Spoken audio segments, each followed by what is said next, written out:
Ed, I'll tell you something. Something just real quick. What I have next to me. We've been going to the farmers market. They've rereopened. The season's here. And one of the things we bought recently was a thing called Buckin' Nuts. Okay. Look at that. They're spicy nuts, but you want to know something? They're fried. Oh. Okay. They're fried nuts. Okay. So you eat the whole thing whole. Shell and all. I mean, I don't know the process of peanuts. Could you imagine, Ed? You can't even eat a regular ass nut. I'm over here eating nuts with shells on them. And Buckin' Nuts sounds like a country strip club. Oh, hell yeah. Like Chippendale Club, you know? Yeah. You know what? That's what we do in Colorado, okay? Our farmers markets are lit, all right? Welcome back to Punch Drunk Nerd, the podcast where three friends, three amigos, three bambinos come together to talk about nurture. We are alive and we are happy to come together to do this. My name is Luis Gonzalez, and with me is Miguel Sanchez. And we are here full of energy to not have any feature discussion, no review this week because we did not want to review Fast X. No. But next week, we're going to talk about Succession. So get ready, strap in, watch the season. We're going to talk about the season finale, the series finale, as it comes to an end. We will miss you, Succession, but tune into that episode next week. This week, we're going to talk about trailers. We're going to talk about Disney villains. We're going to talk about what we're into. We're going to talk about the PlayStation event. We're going to rank some Disney villains today, not yesterday and not tomorrow. Today, we are ranking them. So you're going to have the joy of knowing what our top 10 villains are. You know what? Let's get into it. Let's get right in the news. Put on your swim shorts and let's dive in. Ed, what kind of trailers have we got?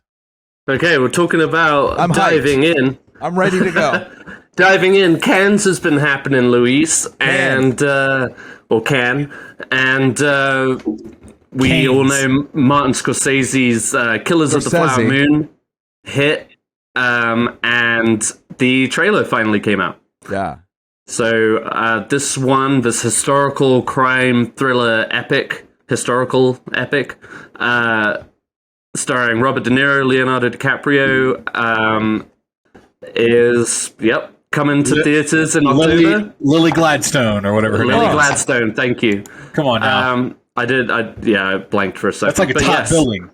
Yeah, all three of these people, and so far it's opened up to rave reviews, and we finally got to see a trailer of this gorgeous looking film, and it looked so good. So good, right? Luis, I felt like I liked it. You know, I feel like it didn't really give out too much information. It's just kind of all vibes and tones and feelings and moods, and it's a minute 50 seconds long out of a 3.5 hour movie. So does anybody want to explain the trailer for those who have seen it online? Okay, basically, I mean, it's a quick flash, but it's it opens up to some Osage. Oh, okay. Osage tribesmen who are dancing around some oil. And the story basically follows this Osage tribe that hits oil. And then white people start intruding and just pushing themselves in this really good situation that they find themselves in. As time. Right, and start manipulating it. Leonardo DiCaprio and Robert De Niro included. Leonardo DiCaprio gets hitched with Lily Gladstone's character. And slowly but surely, members of the Osage tribe start getting murdered, from white people just trying to stick their claws in, and I mean that's basically it.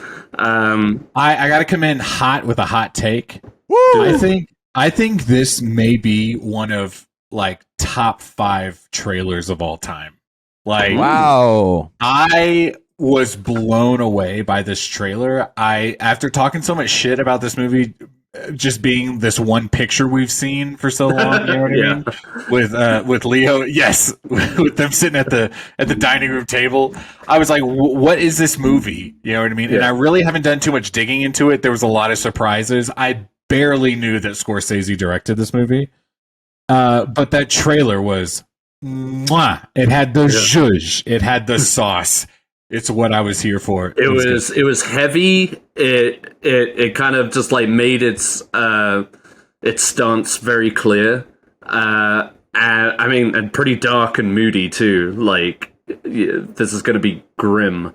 I like how it's different from his other stuff too. You know, I feel like it's not the New York gangster type of situation. It's not a gangster flashy. Yeah. It still has a little bit gangster in the sense where like, you know, there's an oil and we're taking people down and, you know, whatever.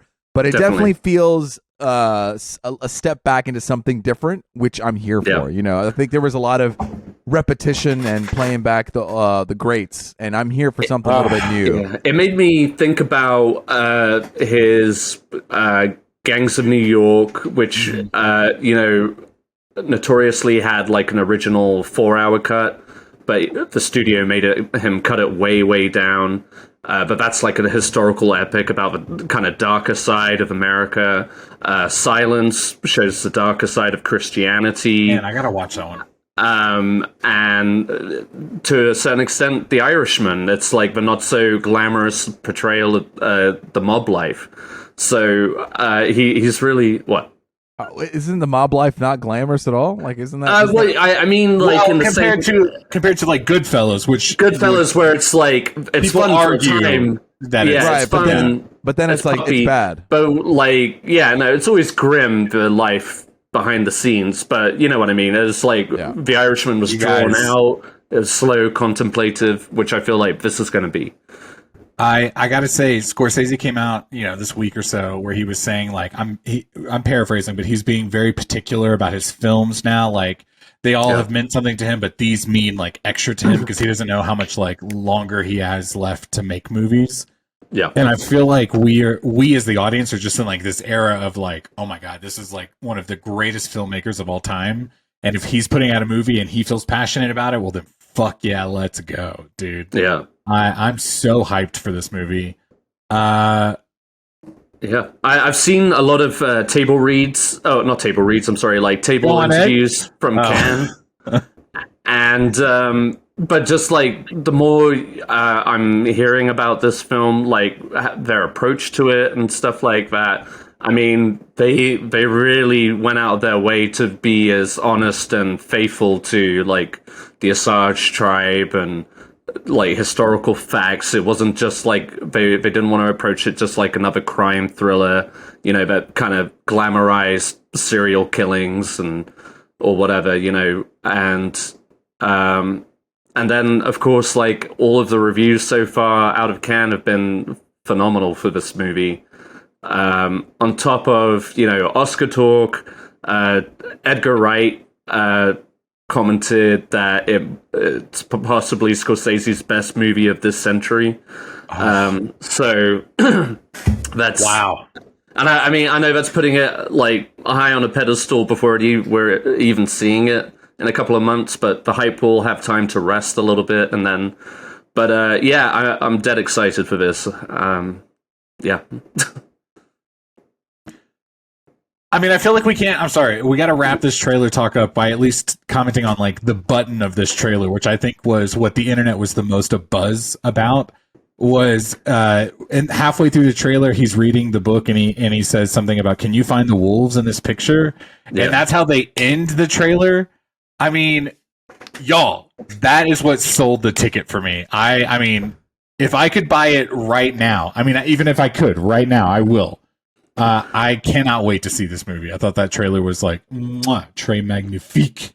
So, Miguel, I guess just real quick question. Uh-oh. We've talked about it leading up to it. Are we going to see this one in theaters, or are we going to try? Oh, well, I would try, yes. It's one of those, like, it's going to be a hard sell for like a 3-hour movie in the theaters, but this is one that I could do. You could try. Yeah. Yeah. What about you, Luis? There is no try. Yeah. Right.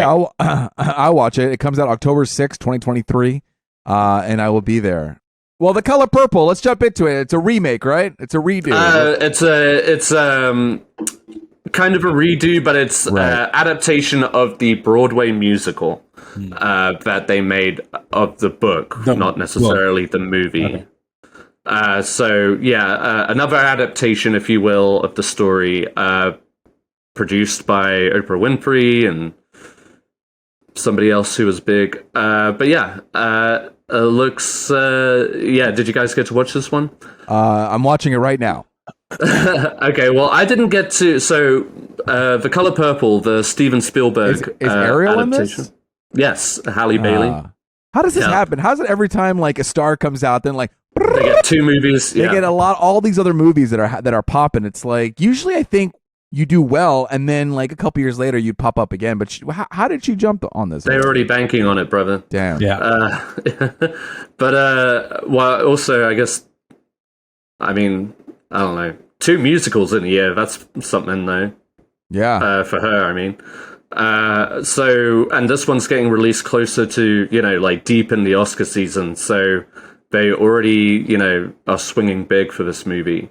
I haven't seen the Steven Spielberg movie, but that one obviously went on to a lot of Oscar acclaim. But I haven't seen it. It is on my list. I'll try and watch it soon. I've been trying to like catch up on all of my Steven Spielberg movies I haven't seen.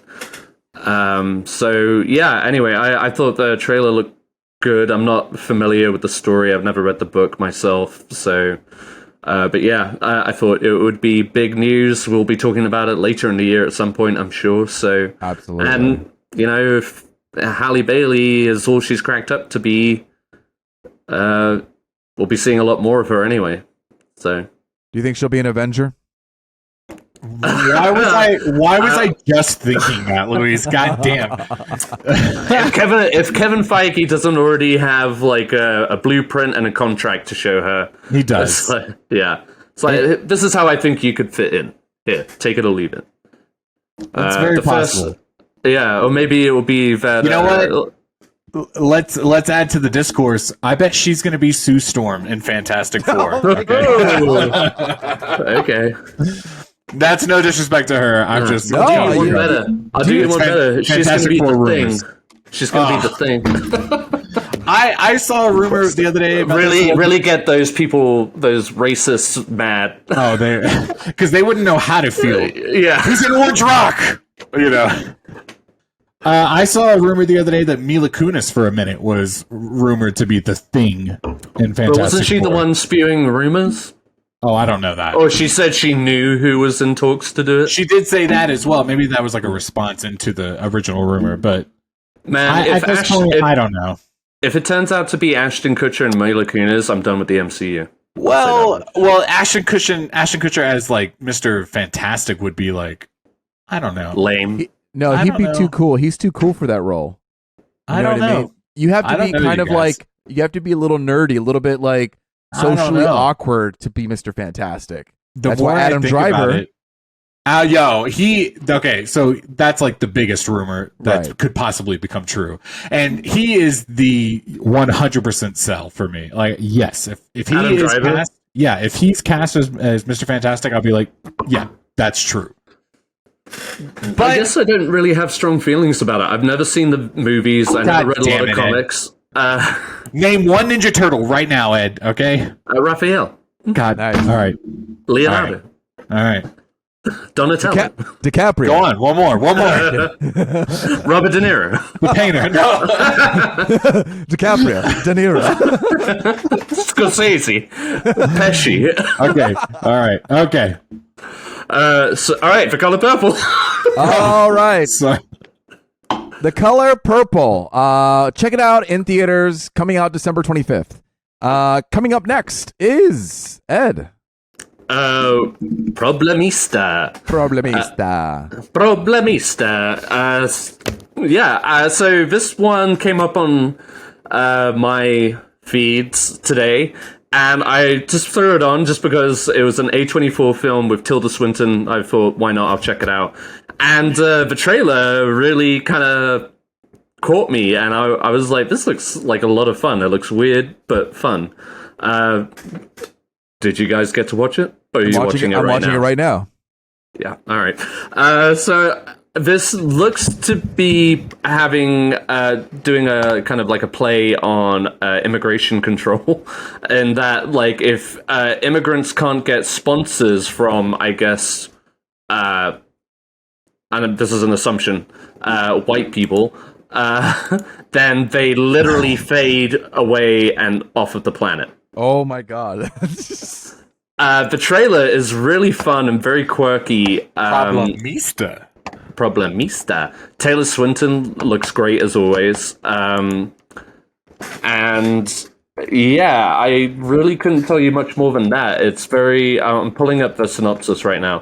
Problemista is a 2023 American surrealist comedy film. All right, well, that doesn't give me anything. Alejandro is an aspiring toy designer from El Salvador struggling to bring his unusual ideas to life in New York. As time runs out on his work visa, a job assisting an erratic art world outcast becomes his only hope to stay in the country. This guy, Julio Torres, he also did the show Los Spookies on HBO. Los Spookies is a great, like strange, weird, surrealistic show. I think he has a huge part in it, and it seems like he's writing it, he's directing it, and he's starring in this movie, Problemista, Julio Torres. He's a weird dude, but he is able to play with cinema and the cinema tools to make it fun and interesting and quirky. So, I watched Los Spookies. I recommend Los Spookies. And this, I'll check it out because he's in it, and A24 is distributing it. So Julio Torres, I remember him. He has a stand-up special on HBO. Yeah, he does. About the shapes. He's the one that writes Los Spookies?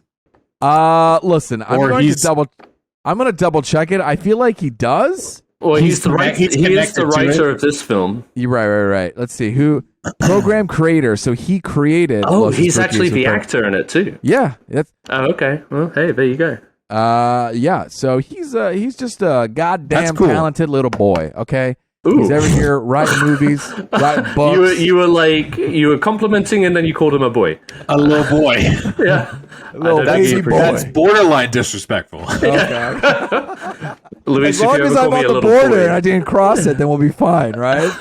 Oh, you got a problem with border crossings? Okay, fucking talk that talk, Luis. It's okay. No, sorry. It's okay. Great. Problemista, don't be a problem. Another thing that starts with what? Go ahead. What? I'll tell you what's going to be a problem, Luis. What's going to be a problem? Is me trying to get anything done when this next video game comes out this year. Okay. Which video game? I mean, I feel like. So the PlayStation Showcase, they had an event today. I didn't get to watch it all, but the thing that I was most blown away by, I was so excited by. They're talking Spider-Man 2, y'all. Spider-Man. Yeah, this thing looked incredible. I knew Venom was going to be incorporated in it. I knew Miles Morales was also going to be a part of it. But seeing the gameplay, seeing how they're actually utilizing Venom, seeing how you're switching off between characters, seeing all the new mechanics, seeing how it flies, you just like look at it and you're like, I want to play it now. The way that I feel like Jedi Survivor took that video game to the next level, you know what I mean? And just really polished. I feel like this is the exact same thing, dude. PlayStation, Sony, they don't fucking miss. Okay, they don't miss. And Xbox is missing. PlayStation ain't missing. You guys, like they just seem to pull in the right studios and the right games. Yeah. This one has been one that I'm super excited for. I loved the first game. I played Miles Morales a little bit, but I love the fact that they're both playable in this game. I don't know if the switchable aspect is like story focused or if they do it like Grand Theft Auto 5 style, right? Where you can just kind of switch in between anytime you want. I think that would be amazing. I think in the gameplay they show a very distinct style between the two of them. And I think it would be fun. Whereas, like when I played the Miles Morales game, I felt like, oh, this is a little repetitious. Like I was just playing Spider-Man, and here I am. Not much has changed, and it's and it's like a tiny package of the game. Right. And here it's exciting to be able to like branch out and be both at the same time. And it looks beautiful too. So like good. the first one looks beautiful, and this one looks great. Just the way it really makes you feel like you're flying when you're not just playing or like watching, but playing. I didn't finish the Miles Morales one. Did he have wings in that one?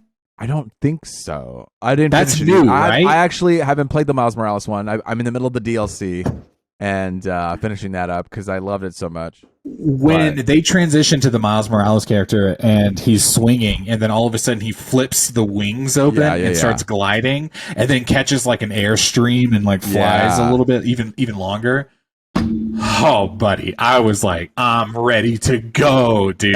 Everybody is incorporating these gliders now, and I don't know my video game history. Zelda, I don't know if it's Zelda. Zelda. Did that. So The first one, right? The Breath of the Wild. Breath of the Wild. Yeah. So I didn't, but I feel like this is a good way to kind of take that popular trend, but not completely steal it. Where some people are clearly like still jumping on animals, or they're jumping on little parachutes and they're sliding down. Like this seems like a fun, clever way to do it.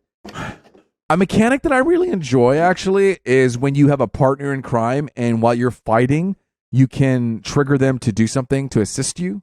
They did this in Guardians of the Galaxy video game. They did this in God of War, obviously, and they're doing it in Jedi. This new in Jedi Survivor, which I liked how they incorporated that. I like that feature in a lot of games where you have a buddy, and so you're fighting, and you just need like a quick assist, like hold them down, stun them, jump in. Like you can trigger that, and I hope that this, at some points, you can have that kind of situation. Have both. That'd be very cool. You said the lizard. Let's talk about the lizard. Let's talk about lizard. Okay, so we obviously knew. I mean, they announced this game like a year plus ago, and we saw like that very brief little teaser. So we knew Venom was coming. We knew the symbiote was going to be there. I don't know why I was surprised to see him dressed as the symbiote Spider-Man like right away. That feels like a very early moment in the game as well. I like that. But the thing that I was most unexpected to see, was the lizard. I had no idea. I'm trying to remember, was that character Dr. Connors, was he in the first game at all? I don't remember. I mean, I'm trying to remember VSC and Miles, but I don't remember. I was trying to think if him and like Doc Ock had any conversation, but I feel like that was just Doc Ock and Harry Osborn. Right. I know Harry Osborn was like at the end of Spider-Man, like waiting, like, right. Wasn't he in a tank? And then they were yes. And there is some sort of like Venom thing happening too. Yeah. But anyway, what's happening? This is pretty packed. I did not realize that Lizard was going to be one of the central focuses.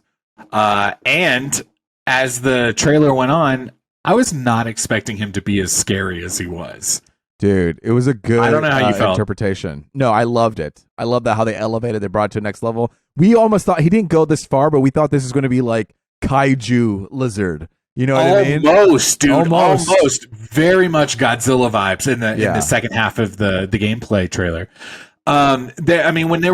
When Miles was like walking and creeping through like the whatever structure had been like the lizard had run through, I was in my head thinking, okay, like Lizard is about this big, right? Like he would make these holes in these walls. He would still be like contained in a building. But when they land in the water and you see Lizard again for the first time and he starts popping out, it's incredible how big he is. Yeah. And very dinosaur like. You know what I mean? Yeah. It's not just like a man with a kind of reptile face. It is like a full blown like lizard man. I feel like that force is necessary to make him like an evil person. Formidable. You know what I mean? Formidable. Thank you. Formidable. Yeah. Dude, I'm way hyped. Ed, sorry, did you have a thought on this? Only that because it was like a 12-minute trailer, like a gameplay trailer. It is a play. I was trying to move, skim through it. And so I never got like a full visual of the lizard, only just what they teased. So I'm trying to look up a picture of him now to see what you're talking about. But I saw his tail a lot. Ed, if you could think of like the 1998 Godzilla with Matthew Broderick, okay, he was kind of like that Godzilla with like a Daenerys Targaryen dragon face. Ah, good explanation.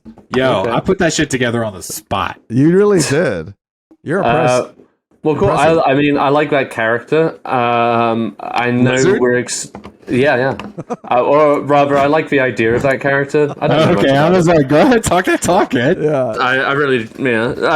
And then I know we're expecting Kraven the Hunter film starring Aaron Taylor Johnson. We didn't even talk. Yeah, the guy with the bigger muscles. There's always a bigger fish. At the beginning. So that was interesting, and he's going to go hunting all the heroes in New York, I guess. He is. And then Peter Parker has the Venom symbiote from Venom. Straight up, say Spider-Man 3. Kind of like Spider-Man 3. I was like, so it's like Spider-Man 3. Is it kind of like? Is it? Yeah. Spider-Man became Spider-Man 3. I loved how in the trailer. I loved in the like opening bits of the gameplay. All of his dialogue. Peter Parker sounds like kind of on the edge of like exploding. You know what I mean? Yeah. He's very angry. You know, every line is like, "Oh, I'm gritting through my teeth." Yes. And it's like, dude. And if I imagine this is like early in the story with him getting the symbiote suit. It's crazy how. I assume quickly it'll affect him. You know what I mean? They had that one line. They're like, Miles Morales is like, "Watch out for the lizard. He's got big teeth." And then Parker's like, "I got teeth too," or something like that. I don't know if you caught that. And you were I expected him to open his mouth and like have his tongue out, you know. But no. Buy the game to pre-order the game for $89.99 to watch that. We'll see. I kind of loved the texture of the symbiote suit. I did too. It wasn't as like smooth and pristine as the regular Spider-Man suit. It had this like kind of glossy, slimy, not slimy. Slimy feels wet. There was just this. I don't like this like tar to it. You know what I mean? Where it was imperfect. Question. Yeah. What are your thoughts on the design of Venom in the Venom movies? I have an opinion. I always thought Spider-Man with the Venom symbiote in Spider-Man 3 looks stupid. Of course, we don't talk about that. I always pictured Venom as big, bulky, muscular. Okay. Just like for foreboding presence. So seeing Spidey with the Venom thing isn't. I'm talking about Venom the movie. That doesn't do it for you. It doesn't do it for me. Have you seen Venom the movie with Tom Hardy? Yeah, I saw the first one. Okay. What do you think about the Venom look in that movie? I think that's more like accurate. Yeah. I like matched my toy when I was a kid. I really like that look. I really like when that trailer came out and he opened his. Venom. I was like, damn, I thought that was perfect. You know what I mean? I thought the texture was perfect. The motion was perfect. I know the story wasn't there, but I was there for it. Like the designers, the modelers, very good. I feel like this game really does a good job. And kind of what the first one did with like the swinging, the swinging through the city. I feel like this one really captures what it would feel like to have those Venom powers. Yeah. So I've definitely played. If you ever played the game Prototype 2, the guy in that game, he gets these like Venom like powers where he can stretch this like gook into people. But like when there was that quick shot where there was 4 people in front of Spider-Man and he just blasts it out to all of them and grabs them all at once. Like that was pretty fucking dope. And even with Miles Morales, they feel like they've really expanded that whole like Venom strike thing that he does. And it feels like each of these characters has a move that really levels the playing field when you're kind of surrounded by enemies. And it feels like as a player, like I'm excited to do those things. Sorry, I'm rambling. I'm excited. I'm excited. Game. I'm excited. It's an exciting time. I was blown away. Like, I forgot that it was happening today.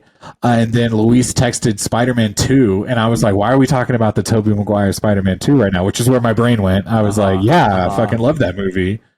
And then it hit me what was going on. And when I finally got to see some clips, I was just like, I cannot wait to play this game. And I don't know why.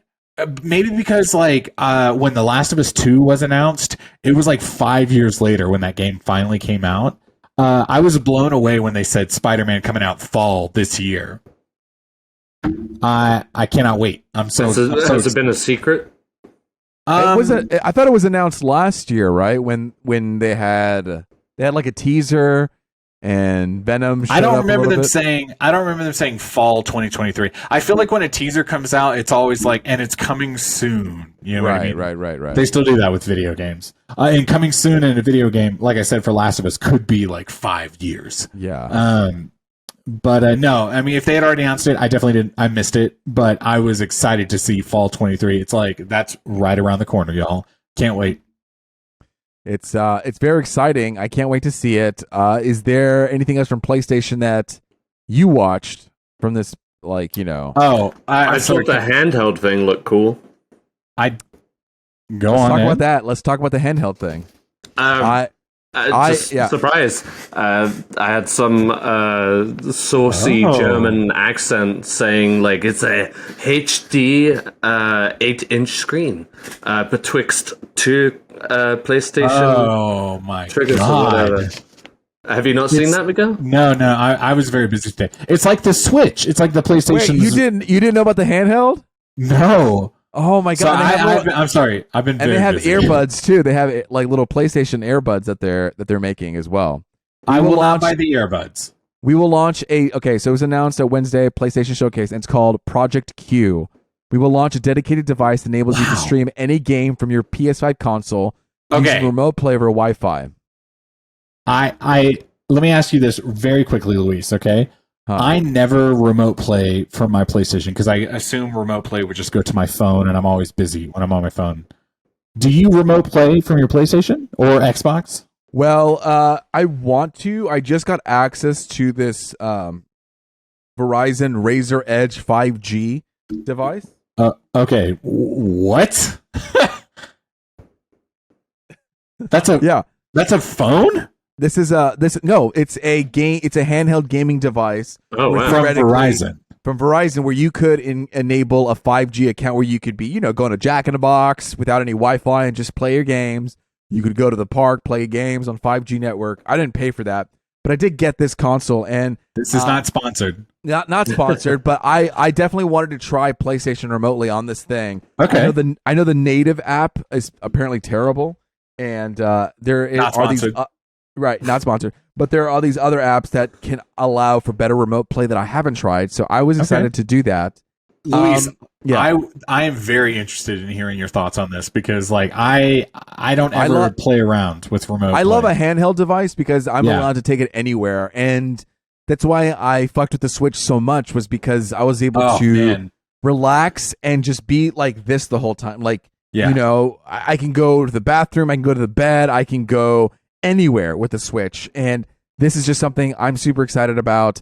I still haven't got all the details. We're like a news podcast if you don't have any news, but is it going to be able? Sorry, go ahead. No, it runs up to 1080p and 60 frames per second over Wi-Fi, and will feature both the adaptive triggers and haptic feedback of the DualSense. It's set to launch later this year, though Sony didn't say exactly when or how much the new device might cost. I was thinking about the Switch. I was just about to ask, well, can I connect it to my TV? But then I realized, I could just play the PlayStation on the TV. So games must be installed on PS5 console. And then you stream it to this device. And you stream it to your device. It's like a secondary. It's like a secondary handheld device. It's a response to the increased popularity of handheld devices, which is true. I mean, I think it's. If you want to remote play to stream, you don't need to wait for Sony's handheld. Okay. I don't hate this idea. I do feel like PlayStation's handheld devices have been very just of a moment. You know what I mean? Like the PSP handheld, the PSP. You know what I mean? That lasted for a minute.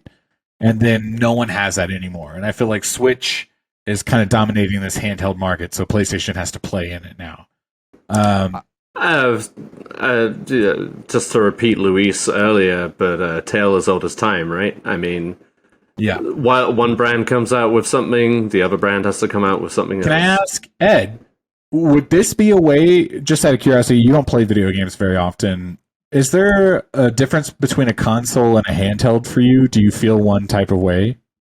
I guess I've never had a handheld to a traditionalist. Okay. Right. I have had a console, so naturally I feel more comfortable with a console, but the size of this fucking screen, I'm open to anything. And it's basically, I mean, it's basically a PS remote split in half with a big fucking screen in front. So I don't know, I could make that work. If it's like $600, forget about it. Could you imagine? Forget about it. You're getting it. Like, forget about it. I'm getting forget it. about it. Like, I'm never getting it. He's gonna spend. He would rather spend $600 on a Lego set. I know.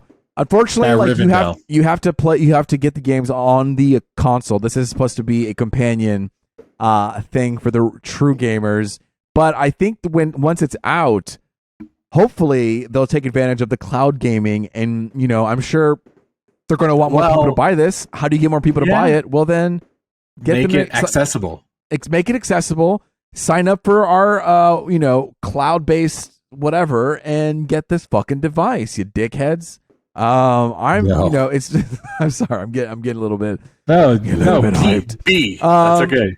So this is exciting. I'm excited. Will I get it? Probably not. But I don't know. It's nice that it's here. I don't know if we could somehow finagle like a handheld console episode where we can talk about the Switch, we can talk about the PlayStation 1, we can talk about the Verizon exclusive that you have. Yeah, the Razer Galaxy Edge 5G. Yeah. I would watch that video. You know what I mean? I think also something to talk about are these earbuds. They're the first official wireless earbuds offering lossless audio on the PS5 and PC. I think the next what does that mean? Lossless means no compression, baby. Okay, so when you get your audio compressed with Bluetooth, because it can only send a certain signal to it, because it's like a pipe, the pipe, it doesn't send the whole audio. So you lose some quality, you lose some bass, you lose some highs. This thing is delivering to you whammy blammy, full stream ahead, blasting your earbuds with full sound. What I'm hoping for is that this comes in the future in 2 years. We get over the ear. What's it called? Can I ask? Because that's what I want. Those Apple AirPod Maxes, the ones that go over your ears. You want the big boy ones? Oh man, I'm saving money for that. I got 2 Apple gift cards, and it ain't enough. I need more money. But I really want those full over ear experiences.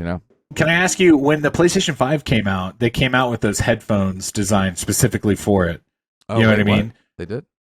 Yeah. Like when they announced the PlayStation, it was like the PlayStation, the controller, the headphones, and then I want to say one other item. I'm gonna let you look this up, but what I want to know is, Luis, would you go with the PlayStation branded over-the-ear one? Would you go with the PlayStation new one earbud, or would you just want the Apple Maxes, or a combination of all three? Maxes. I would just get the Apple Maxes, to be honest, because we're not sponsored. Oh my God, you're right. I'm such a dumb idiot. It is right here. This is the Sony overhead earbud gaming headset for $100. Luis, that's what I'm trying to say. I thought you were hip to this already, dude. These have been out. You know what I mean? Damn, I fucked up big time. People are like, "You dumb idiot! This is already out." Yeah. I've thought about those headphones before, but holy shit, $100? That's not bad. It's not bad, and they're made specifically for the PlayStation. So I was hoping you would have some insight on this. What now I will ask is, anyone listening to our podcast, if you have some insight on these headphones, or if you have thoughts on buying the new ones, hit us up at Punch Drunk Nerd. Like, subscribe, hit us up on YouTube. Damn, this kind of fucked me up a little bit. I mean, Luis, I'm gonna have to watch. I'm gonna have to watch some YouTube videos comparing. You're gonna have to watch that Marquez Brown. Marcus Brown. I'm gonna have to watch unboxing therapy. I'm gonna have to watch all these videos. I'm gonna Google Apple AirPod Max versus what is this called? Oh, they're 3D all wireless. They're all gonna say the Apple one is the better one. You know what I mean? But they might say, hey, for $100, the difference between. Yeah. Okay. I mean, look, the thing about the Apple AirPod Maxes is that they easily connect to your phone, they easily connect to your iPad, and they easily connect to your Apple TV. And if you want to share audio between me and Sarah, it's easy to share between two people if you're both having Apple products. You know, like sometimes you listen to music in the plane or watch a movie on the plane. She has Beats, I have Beats. We just share the audio, bada boom, Bluetooth. It's awesome. I'm a big iPad watcher. And sometimes I have to watch, like Sarah goes to sleep and I want to stay up. So I watch on the Apple TV big screen. And sometimes I just want in like premium sound experience. Do you know what I mean? Yeah. And that's why I really want those AirPod Maxes, because they come with this 3D spatial sound. Ed, that's going to be fantastic for your movie experience. Luis, if we're talking Apple, I'm half deaf, right? Yeah. That's why you need these AirPod Max Pros. Spatial awareness, Ed. Spatial awareness, Ed. Luis, I went from the regular AirPods, like first gen, to the AirPod Pros, the ones that like sit in your ear. Yeah. And they're noise canceling. And when Kristen got me those, it's been a couple of years now. But when I put them in for the first time, and the whole world went silent. Yeah. You know what I mean? And that's when you were the Danny DeVito, that meme, and It's Always Sunny in Philadelphia. I understand. I understand. Dude, I mean, I got it, and they're in such a tiny little package. So I imagine the Maxes are going to be, have that zhuzh. I would definitely be in debt to get them, but wait, hang on a second. How much are they?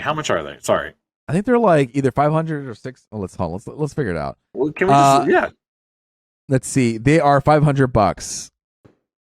Right? Yeah, okay. But I mean, that's not debt worthy. Well, the only thing that's honestly keeping me from fully going for it too, like if I was fucking loaded and ready to go, I would get this. Talk that talk. But what's stopping me from fully going forward is, how do you charge them? Lightning cable. And baby, if you listen to this podcast, you know what I love. I love me a USB-C.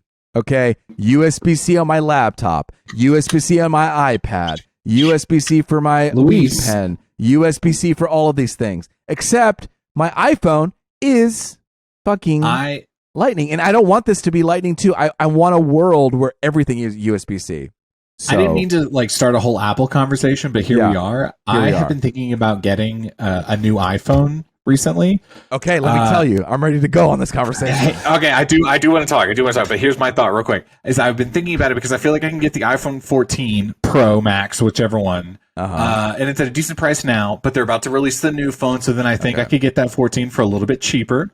But then I realized the 15 is supposed to have the USB-C. Right? Yes, because they're now about to start that. So then I go, well, fucking hang on a second. I definitely don't want to get this last gen charger phone right now. You know what I mean? I want to go ahead and just switch to the new one if that's what we're about to do.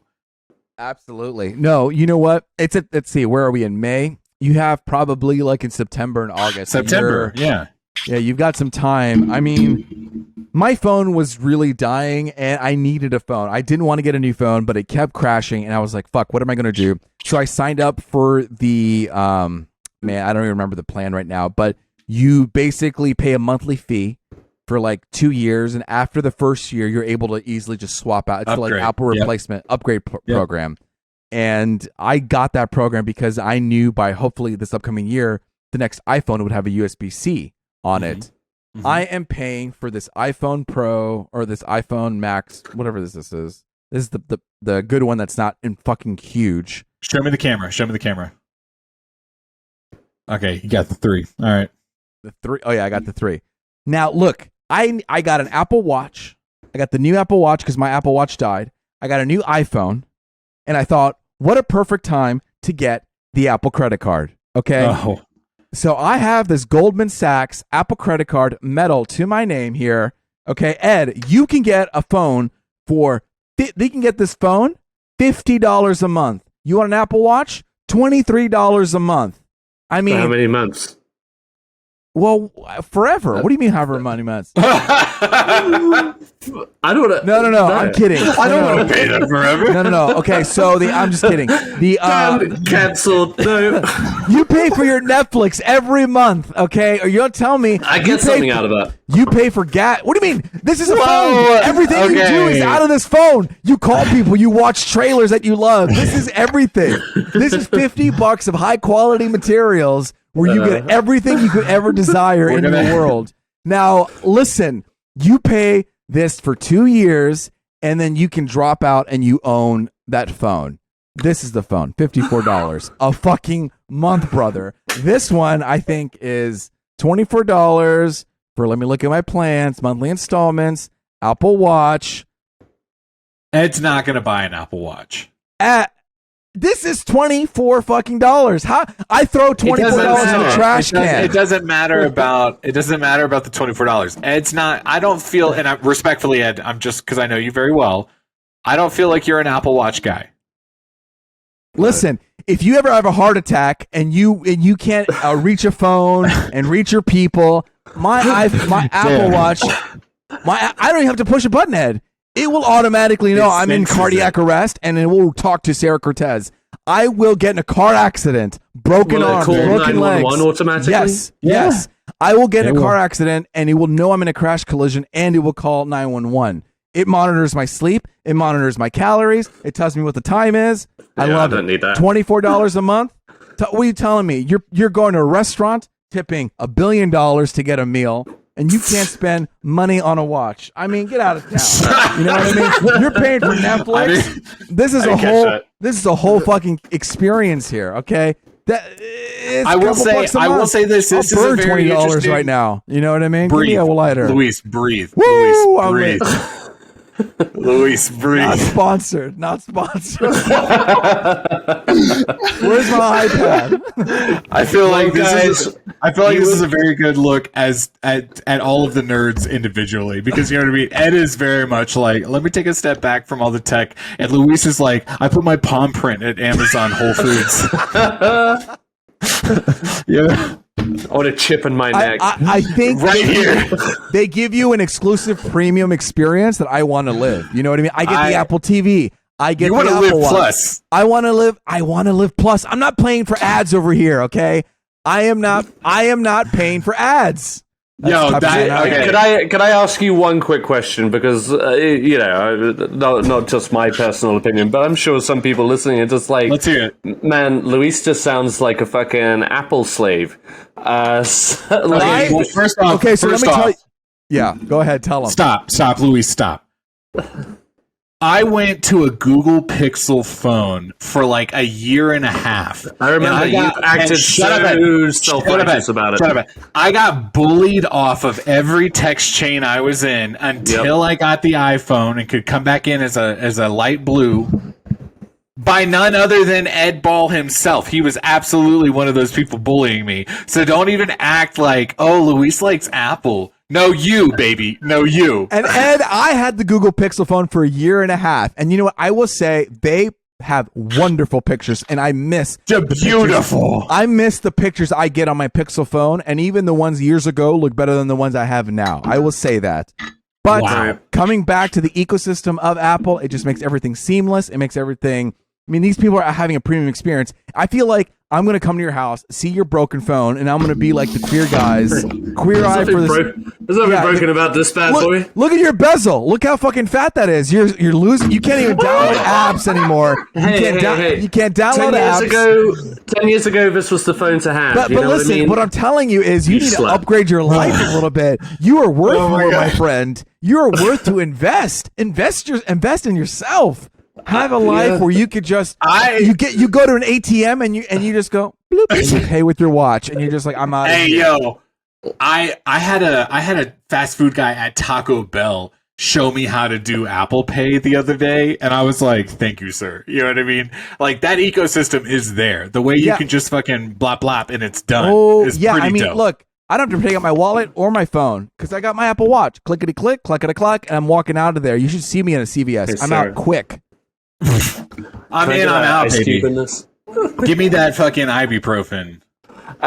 You get an ibuprofen? Oh, okay. Yeah. From CVS. It's good. Okay, we're getting too deep in the weeds of Apple. Obviously, you guys think? Yeah. I love Apple, and Ed, you need to get into Apple. I have an Apple phone. What are you talking about? Ed, the phone is too old. Okay, you need to get a new phone. I'm getting sick and tired. You can't even download the new Twitter app, and it's upsetting because Miguel is sending you screenshots of Twitter, and we're not living that grandma life. Okay, we are here. That's not who we are. We should be living. We should be living at our peak selves. Okay. I will say this: my phone of late has become increasingly slow. Yeah. Okay. Like just like for reaction time. Man, but what am I going to say, Ed? Are you going to buy a new phone right away, $600 billion, or are you just going to pay $30 a month? Are those my only options? yes. Okay, Ed. your third option is not having a phone. Until your phone breaks. This guy. Yeah. Okay. We come I'm back gonna to the bachelor party. Don't you get upset with me during the bachelor weekend because I will break that phone and I won't even know. I want to make two quick points. I might actually get upset about that. I want to make 2 quick points. Luis, we talked about this last week, but there was a little bit of hubbub in our group chat because I sent a couple Twitter links and Ed was like, "Stop sending me Twitter links. My phone can't open them." Your and that was a very frustrating thing. Links, man. That was very frustrating. I was sending text messages, screenshots. I was sending videos of the tweets I was reading. And then 2 days later, this motherfucker Ed sends me a goddamn tweet.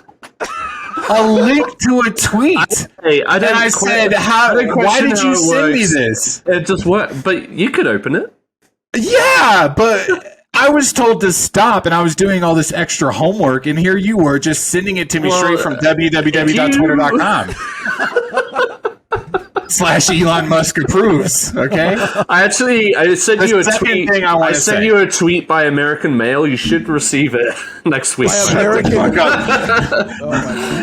second thing I want to say is this: we're talking shit about Ed's old ass phone, and he goes, "Oh yeah, it is a little slow." 2 years ago, I've lived in Colorado for almost 2 years now. 2+ years ago, our coworker Mike showed Ed how to. Ed's home button stopped working. The fucking fingerprint home button stopped working. And Mike showed him how to do the shortcut with the little button on the screen. And he goes, "Oh, I was just about to buy a new phone. Now I don't have to." And here the fuck we are. You shouldn't be living like that, Ed. You were 2.5 years later. Ed, you did it. You are an adult. You are an adult. I am Live adult. to the fullest, and have a. You don't even need a button in this one. This one doesn't even have a button, Ed. Baby, I would sooner go on a. You paid for that phone. Let me say that again. You paid for it. I did. I paid for this phone, and I'm going to get every but baby, that's what I'm saying. You got it. You know what I mean? The battery storage is still at like 72%. It's like wearing a raggedy shirt. You're wearing a raggedy shirt with armpit stains, and you're like, it still wears. You know what I mean? It's like, no, it doesn't. Like metaphorically, and he's not like looking at you right now. No, I know. Like my armpits are dry, guys. It's like I can you know what? It's like anyway. Okay, you know what? We'll convert him. I hear you. Let's ask the audience. First off, not even that expensive. Okay. Before we ask the audience, I just want you to know that I've been looking at the new. I said this. I was looking at the new iPhone, and Verizon was like, "Trade in your phone," and I was like, "Oh, okay, let me trade in my phone." And they go, "Type in what phone you have to see if you can trade it in." And I typed in my phone. Ed. Yes. And it was like, your phone is not eligible to trade in. They said, keep it, okay? And my phone is way newer than yours, okay? Ed tried to do that, they'd be like, you need to pay us a fine for just wasting our time. You fuck. Give this back. Why didn't you? Yeah, we could go into philosophical ideals about why I should or should not have the latest and greatest of phones. But I feel like me and Luis have been passionate about this topic, but there's something else. There's another topic we can be passionate, all of us. Okay? And I feel like we need to give that a little bit of a break, and I think maybe Ed needs to come bust our balls a little bit. Okay, bust them. All right, let's get into our feature discussion. Okay? Oh, okay. We're ranking, Ed, for you. For our listeners, you mean? Yeah, but we're ranking, which is your thing, right? Right. Or wanking. Disney villains. We're ranking them. I wish we had a list. Oh. We are wanking the Disney villains. This was kind of by accident. We didn't have anything to talk about today, and then Kristen sent us a BuzzFeed list of Disney villains, and here we are. Well, one of the main reasons that we decided to go with it too was that obviously it ties in with the release of the live action The Little Mermaid. Which we unfortunately will not get to. Well, maybe one of us will get to review it for this week. I won't be able to because I'm holding it till my daughter's birthday. We love that. But yeah, so this would be just like a fun way to tie in and celebrate that release. Absolutely. Because as we all know, Disney's The Little Mermaid has one of the most iconic villains in Ursula. And so Kristen, Miguel's wife, sent us this. It was the 15 best villain songs, right? Yeah. In the Disney movie. So we just decided to expand on that and just go with the villains. Quick question: do we want to do shout-outs first or last? Oh, wow. You know what? I didn't even put shout-outs. Okay, I wrote it down, but let's do it after. I think last. Let's do it last. Is always so we don't ruin our list. All right. Okay. All right. So we're going. Ed, can you keep track of our list as we go so we can post it? Oh, baby, be prepared for the chance of a lifetime. Hey, I've got a typewriter over here. Click. Hang on a second. I'll do the sound effects for it because Kristen's got this loud-ass keyboard ready for it. Okay. And we're going to go Ed, Miguel, Luis, and it's going to be perfect. I'm excited. I'm excited to do this. Me too. I think this is one that... top 10. Yeah. What? Sorry, I just wanted to double check. We're doing top 10. Yeah, we're doing top 10. Also, before we start, I just want to shout out, I want to give my flowers to Miguel for that impeccable segue into this thing. I was just riding the wave, sat back, relaxed, put a little blankie over me because I enjoyed it. You know what I mean? I felt taken care of, and it was nice. Luis? Yeah. I'm not going to love you, dude. We're doing Disney villains. Ed, are you ready? Are you ready to Are you ready? Can you handle it? I'm ready. I'm ready. Let's go. My favorite Disney villain, it's the iPhone 6. It's got the little crack across the face. It cuts you every time you answer it. The home button doesn't work anymore. You can press it all you want and nothing happens. Yeah. It's a villain, so maybe you should upgrade to a new... Okay, well, let's go. We're going off topic. Here we go. Let it go, Luis. Let it go. Number 10. All right, so this is actually like... My lower ones were the ones I struggled with the most here, but I'll dive right into it. It is Aladdin's Jafar. Oh, okay, not bad. Voiced by Jonathan Freeman. I've written down all the voices too. Oh, wow, that's amazing. So if we say it and we don't know it, can you just jump in and say that? If I don't already have it, yeah, you're right. You're not going to be able to get some of mine. I'm going to tell you that right now, but that's okay. Okay. I love Jafar top 10. You know what I mean? Jafar. Kind of classic. I'm a fan of Jafar. I'm a fan Disney of Jafar. villain. I like. Yeah, he's got that kind of iconic outfit. The shoulders. Yeah, the shoulders, the staff. He's got that beautiful back and forth with Iago. And because a villain is nothing, and this is going to be a theme throughout this, a villain is nothing without his sidekick in the Disney universe, as we all know. And so his back and forth with Gilbert Gottfried was great. He doesn't really have like a villain song, but he has a reprise of Prince Ali. He has a song in Aladdin 2. You fuck. I did look that up earlier, and we'll talk about that later. But Ed. Okay. Hey, if it was straight to video, baby, I'm not counting it. You know what I mean? Aladdin 2 and Aladdin 3 are gems of our society, and I will say that they are great additions. Hang on, wait. Other people. I will say that I do agree with Luis. I did watch Aladdin 2 growing up. No, not in theaters, Ed. Okay. Please calm down. Return of Jafar is a Return of Jafar. Movie. I've seen it. I've seen Return of Jafar. I want to say Robin Williams came back for that one. He came back for the third one. He was the third one? It was the third one? I knew there was... Yes. Fuck me. And the third one, he means his dad. The second... I didn't see that one. Return of the Thieves or whatever? Prince of Thieves, right? Yeah, Return of the Jedi Thieves. Anyway. But yeah, for what it is... In Aladdin, the only movie worth talking about, Jafar, I'm gonna punch you. He was a fearsome villain when he transforms into the giant cobra. Oh god! And the giant genie at the end. I remember seeing that as a kid. I'm just like, that was shit. Awesome. And yeah, he's just a villain who wants power and wealth. I mean, more so power. He just wants to be the most powerful being on the planet. I don't want to overtalk Jafar because I feel like Jafar is going to come up again. Okay. All right. Well, just tell me to shut up then. All right. No. It's more of just. This is more of just. We're going on vibes. We're definitely going to talk more about Jafar. Well, you just killed mine, so thank you. Miguel, number 10. Ed, I tell you what. No, I apologize. I stepped on your toes. And maybe for this affair, you can chop off my hand, and in that place, you can put a hook. Because my top 10 number 10 villain is Captain Hook. Okay? I thought actually you were going to refer back to Aladdin because that guy's trying to chop off Jasmine's hand, right? I could have tied that a little better. Let me get some flowers. I'll get some flowers back. No, Captain Hook, top 10.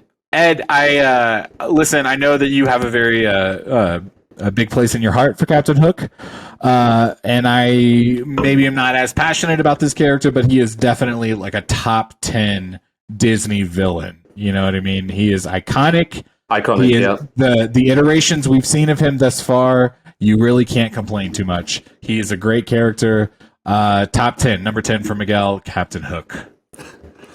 All right, Luis. All right, my number top 10 is something that affects all of us and something we have to look out for.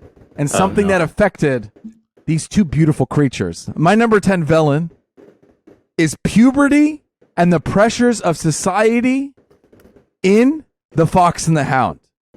Oh my God. How that affected... Ed, I'm going to have some weird ones, Ed, okay? I'm going to have some weird, non-conventional ones here. I think in that movie, the way they grew up... Straight up young adulthood is the villain? Young adulthood is the villain, okay? And forcing fucking the Hound to be someone who he's not supposed to be. That is terrifying and sad. And as a child, it affected me to see these two friends grow up and seeing how society... Copper and Todd? Forcing Copper to be something that he didn't really want to be. Luis, baby. The biggest villain, society.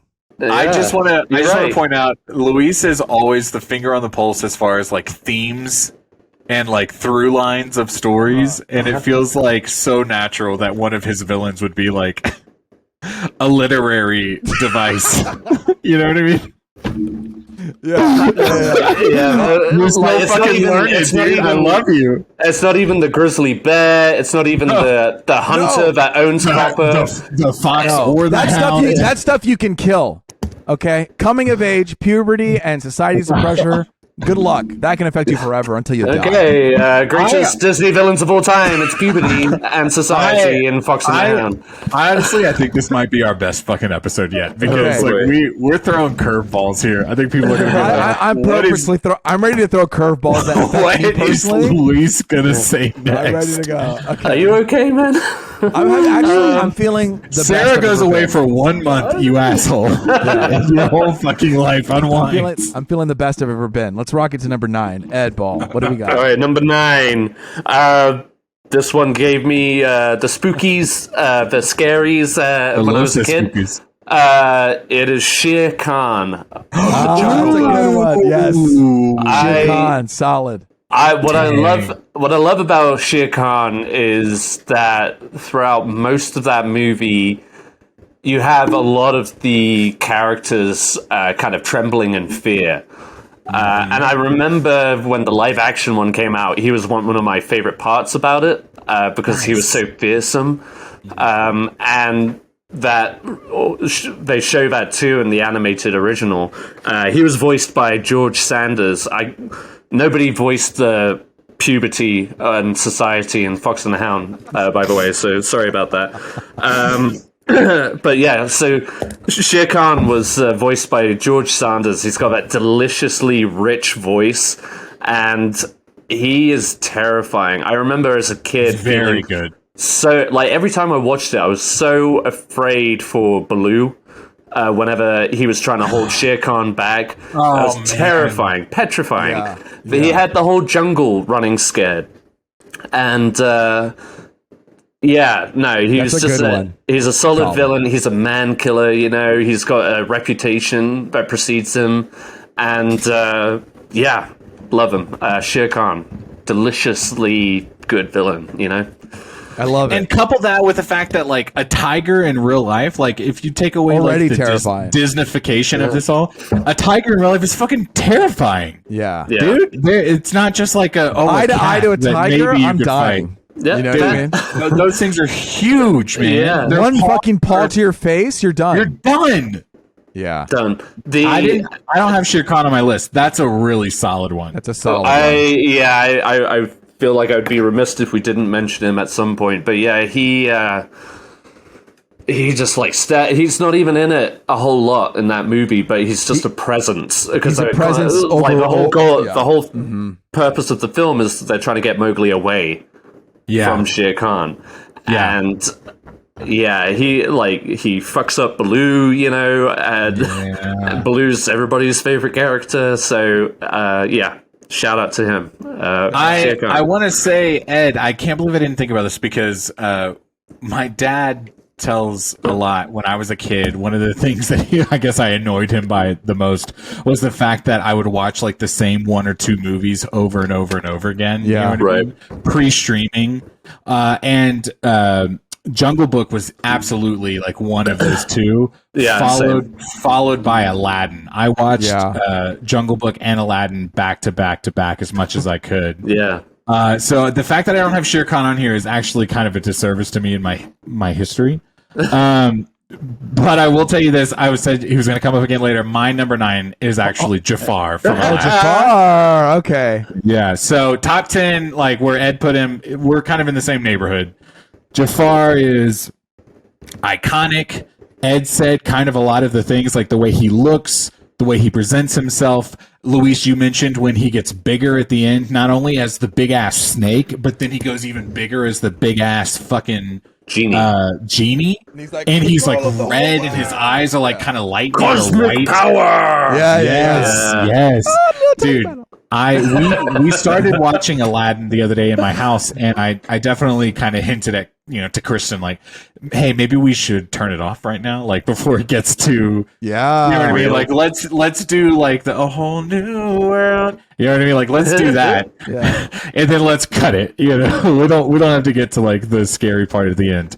But Jafar is absolutely, he doesn't have a song as per se, but he is definitely a formidable villain. Yes, it is he.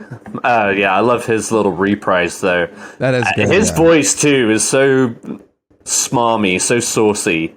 You know what I mean? And when the live action came out, it was. I felt like one of the problems was that what? Don't you get me started about Aladdin's Jafar. Okay, everybody was talking about Will Smith and the genie. That was Jafar was the biggest problem. The Jafar, he when was I saw a big it on letdown. My eyes are closed this whole time as I'm explaining this. Seeing him on screen was the biggest letdown in my life. So bland. It was so bland. I would say the alternative is I kind of liked. Oh God, I'm gonna get in trouble here. I don't know how I liked Jasmine overall. I don't know if that is like the 100% like right casting for Jasmine, but I love that they gave her a song. I love the song she sings. You know what I mean? I didn't see that movie a lot. I didn't get to that point. Because of Jafar on the trailer, I didn't watch the movie. You guys are after 10 minutes. Okay, well, I mean, can you guys just like Spotify the song at least? Like, just listen to this. Listen to the song. You don't watch. No real life Disney song is ever good. No real life action Disney song is good. I mean, hey Miguel, I'm going to say one thing. We should probably just stop trying to challenge Luis on stuff. He is fiery tonight. No, but I love it. I love it. But if you're telling me there's no good, very fiery today. I'm sorry. No, I love it. If you say there's no good live action songs, can I counter just real quick? No, I don't counter. I mean, I don't believe you, but well, hear me out, okay? Okay. I would say that the Jasmine song in Aladdin, the live action, is really good, and it's like very like empowering. It's like you're not going to silence me. It's very good. I like it. Okay. Also, I mean, it's like on a playlist of mine. The live action Beauty and the Beast movie. Beast has a song called Evermore. Okay. No. I love that song. I think it's a no. Don't Miguel me, Ed. You half ear listening motherfucker. Cringy as fuck, man. What? Yeah. Oh man, the Beast was the worst thing about that movie. I didn't see the movie, so I can't actually give. But I'm over here telling you, I'm not talking about the movies. I'm saying the songs that I think are good. Okay. I think the Beast song. Now, I mean, we'll let the listeners decide. If I was wrong, I was wrong. But I think that Beast song is really good. Ed, what do you not like about it? I just thought it. I mean, I guess or something. In context of the movie, yes, it did feel forced. It felt like a distraction from everything else that was going on. Oh man! Well, you know why? I would say it's an adaptation of like the musical, like the Broadway musical. Yeah, I was going to say maybe it fits better in that than it does in the movie. Probably so. And honestly, when that song played in the movie, I think that I've only seen that movie once all the way through. But when it happened in that movie, I was already checked out for the most part. I will give you this. I did. So the first time I heard the song was on Spotify. It came on a list, like a Disney playlist we were playing for the boy, and I was like, "Oh, I really like this song." And I kind of came into it. I liked it, but I watched the music video of it, and the music videos, I guess, is probably not very good. The CGI does not look great. Oh, okay. Yeah, from the live action, they do like a music video with the live action one. Right, he's like still the Beast. Yeah. But no, I'm sorry, it's a CGI. It's like a CGI of the movie. It's like just the scene of the movie. Sorry. Sure. Okay. He's not like, and then I'm the Beast. No. No. I'm the Beast.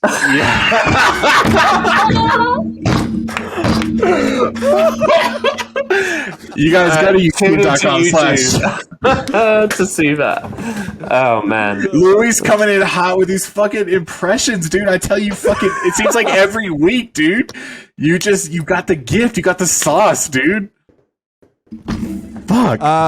Okay, right, and that's beautiful. I love Jafar. Jafar. We talked about Jafar. I just want to say, Ed, if you feel like that song is cringy, that's fine. I can appreciate that. I just hope you don't feel like Miguel is cringy for liking that song. Okay. I mean, I'm just a little sad, but here we go. Luis, what's your number 9, man? All right, my number 9. Listen. Please don't tell me it's like the essence of racism in Pocahontas or something that. No. This is, I would say about 90% of this. This is try to talk about characters. Okay. 90%. No. I actually not 90. Is it Jafar? Probably 80%. 80% of these people are real. Okay. Listen, I'm starting with people who are maybe not as dastardly. They're bad, but they're not the it. worst. But they're still like bad. You know, we're gonna get up there. My guy is selfish, and he will do whatever it takes to get what he wants. He's worked hard, and he'll do whatever it takes to hurt little animals, specifically little cats. Okay, and I'm not gonna have it. I'm a fan of three cats. Edgar Balthazar from the Aristocats. Yes, we just watched that movie in our house. That's awesome. What a guy to disrespect these kitties. Take them out of the society to kill them. Okay, that is, to me as a cat owner, a villain. Edgar Balthazar doing whatever he can. Wow. He is such a sloppy criminal. Sloppy. That's why he's number 9. That's why he's number 9. Like, he leaves his shoes at the seat of the crime. He leaves his little motorcycle pod. When he's pouring the poison, he almost sips it. You know what I mean? Yeah, dude. He's not a good... He's like, whoa. Hold on now, Edgar. At the end of the day, he does get thwarted by kittens and a horse. Yes. And a horse. Oh, that's great, though. That's a good shout. That's a good shout. Someone as comical as Edgar, and when I get to my number 1, it's going to be bone-chilling terrifying. It's going to be you know what I mean? And so there is a contrast. No, well, that's also like the Disney spirit too, because like some like what's so great about Disney villains is that it can be fun as well as villainous. Like if you enjoy watching them, if it's not all just like serious, this guy's trying to destroy the world kind of thing. This guy's literally throwing away cats so he can inherit. Yes. Because this crazy old lady leaves him her wealth to some cats. I would be pissed off too. I could not take her seriously because when that old ass man came in, she was like, "Oh, thank God you're here." I was like, "No, we don't." Oh yeah, it was what was Miguel? What was that thing that he made? A la Edgar. He did creme de la creme Edgar. Edgar, yeah, creme de la creme. And then the rat tries to see before when I was a kid. No, they're all fucking rats to me. When I watched that movie as a kid, that was one of my earliest like Disney cartoon memories. By the way, like I definitely watched Jungle Book. I definitely watched Aladdin. And I remember watching Aristocrats for the first time in my... Aristocats. No, I was in a private school at the time, so it was Aristocrats. Oh, my God. Yeah, I remember being like, this is hilarious. This is a cat movie. You know what I mean? We watched it with like the fluorescence on. You know what I mean? It was like... the fluorescence on. No, it's definitely a surprise. That was a solid number 9. Number 9. That was good shout. Edgar from the Aristocats. All right. Well, yeah, for those cats, all I could think was they are just poor, unfortunate souls. Which brings me to my number 8. It's Ursula. Ursula, voiced by Pat Carroll, who, R.I.P., recently deceased.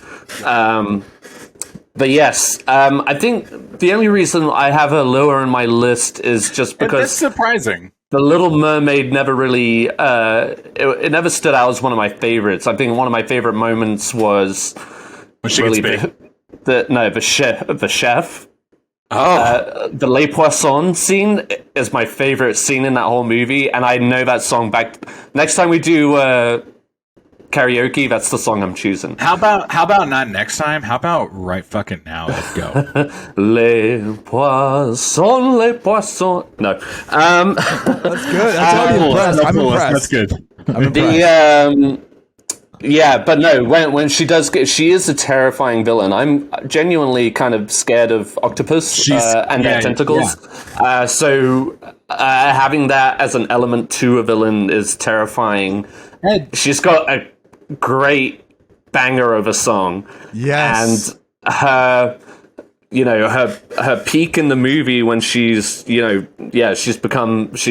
gotten Triton's trident and she's like creating this maelstrom. I mean, visually so great stuff and like terrifying to behold. And like her voice gets deeper and all of that, and then like when she finally gets to the ship plunged into her. She's like a kraken pulling the ship down with her. Yes. I mean, visually, a great villain, and maybe I could have had her higher, but like I said, I don't know if I hold back just because Little Mermaid isn't one of my favorite movies. Well, see, that blows my mind because, Lily, your daughter, is very into the Little Mermaid. And maybe she's watched it to death. That's ruined it. And that's possible, but I find myself, like, even things that I was not into growing up, like nostalgia factor, the moment my kid kind of latches on, I kind of find this love for them. You know what I mean? Oh, yeah, absolutely. I'm surprised to see Ursula so low on your list. Especially when you kind of say a lot of really good points about why she's a scary villain. No, well, and honestly, talking about it, like, I feel the same way, but also I feel like my top 10 are like they're packed. My top 10, and I'm just like, who do I have in front? Who do I have? I'm interested to see your like top 5. Your next one, my next one is really going to surprise you guys. So it's. And the fucking puberty between the concept of time that happens. It's the montage in The Lion King. No, all right. So there, Ursula, a worthy villain. Just have her a little low on my list, but not for any lack of trying. Speaking of. I mentioned kind of finding a love for characters that my son likes. I did pick a villain a little lower on the list. I probably shouldn't have put him above the couple that I already said, because I hate these movies. Oh my god, what is it? But shout out to the villain. I guess villain's kind of a tough word, but there's not really like a hardcore villain in the Cars movies. I'm going to talk about Chick Hicks. I'm going to talk about that motherfucker, Chick Hicks. Ed. Cars. You guys. Cars. Wait, the movie? Wait. We're talking about Cars, Disney animation, Disney. We're not talking about Pixar. Oh, well, I'm going to tell you something. I'm going to, first off, erase both of your faces right now, okay? Because my top 8 villain of the Disney universe. Hang on a second. No, I will commit hard to my this. My number one is Darth Vader. You know. Is he a Disney property? Because guess what? Suck my dick. Okay. I guess we should have established the rules. Thanos is the number one. I'll be very honest. I googled Disney villains, and Chick Hicks was on that list, and I wrote his name down. So now that let me actually revise. Let me look at my list real quick. Okay, cool. Yeah, definitely having a Pixar. Oh god, a Disney. I think that's a Disney animation, and then the rest are okay.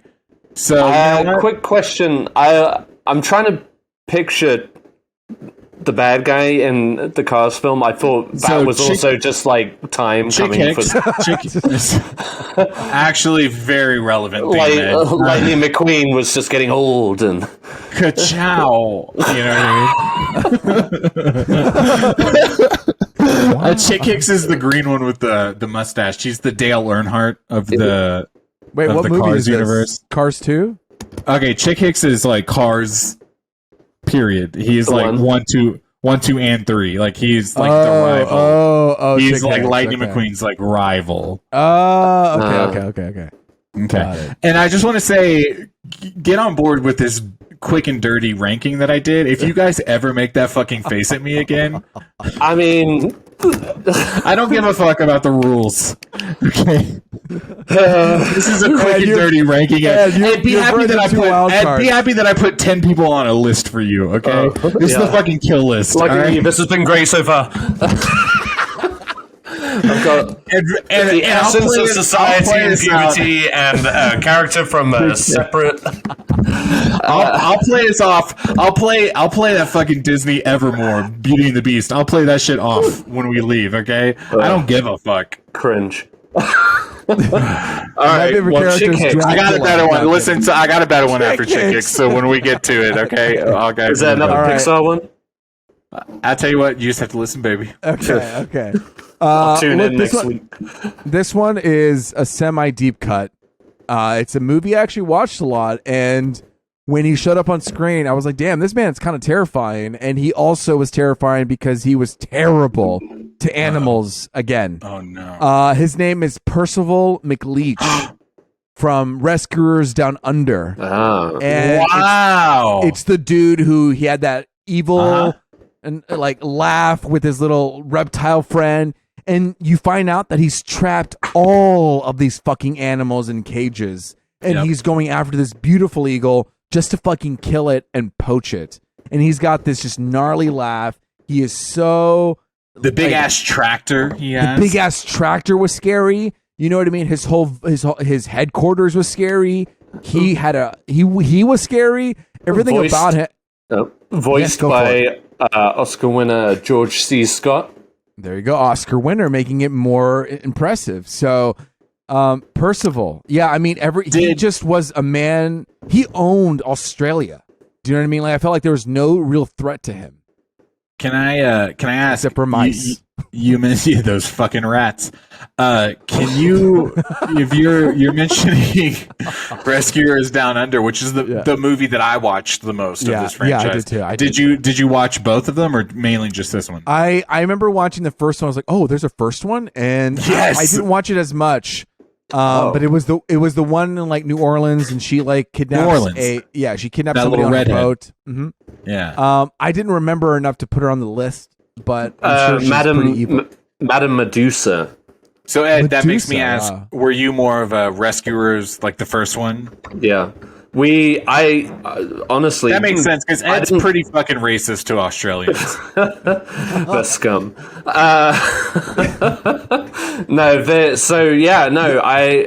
For some reason, like the Rescuers Down Under eluded us my whole childhood. I didn't watch it until maybe a year or two ago for the first time. Wow. So it didn't. Yeah, it just didn't resonate with me. But the Rescuers I enjoy, and I found that Madame Medusa was, to me, terrifying as a kid, too. I feel like I talked about this when we talked about the Ninja Turtle movies, like the Jim Henson 90s movies. I had a VHS of the second movie, and that's the one I watched. You know what I mean? And if I came around to the first one, I would. And that's kind of how the Rescuers were for me. We definitely had Down Under, and I watched it all the time. There was a real epicness with that eagle, that golden eagle. That first opening shot when it's like running down just the desert of fucking You talking about when it like flies up to his house? Are you talking about like that shot? When it flies down to his house. And then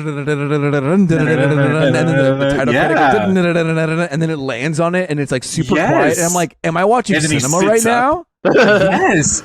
Hang on a second. That's fucking dope that you just said that, dude. Like that is how that movie opens, and it is like we're in it. Are you in it? Yeah, we are. It's pretty cinematic. I love it, and it's very John quiet Candy up front. is the bird.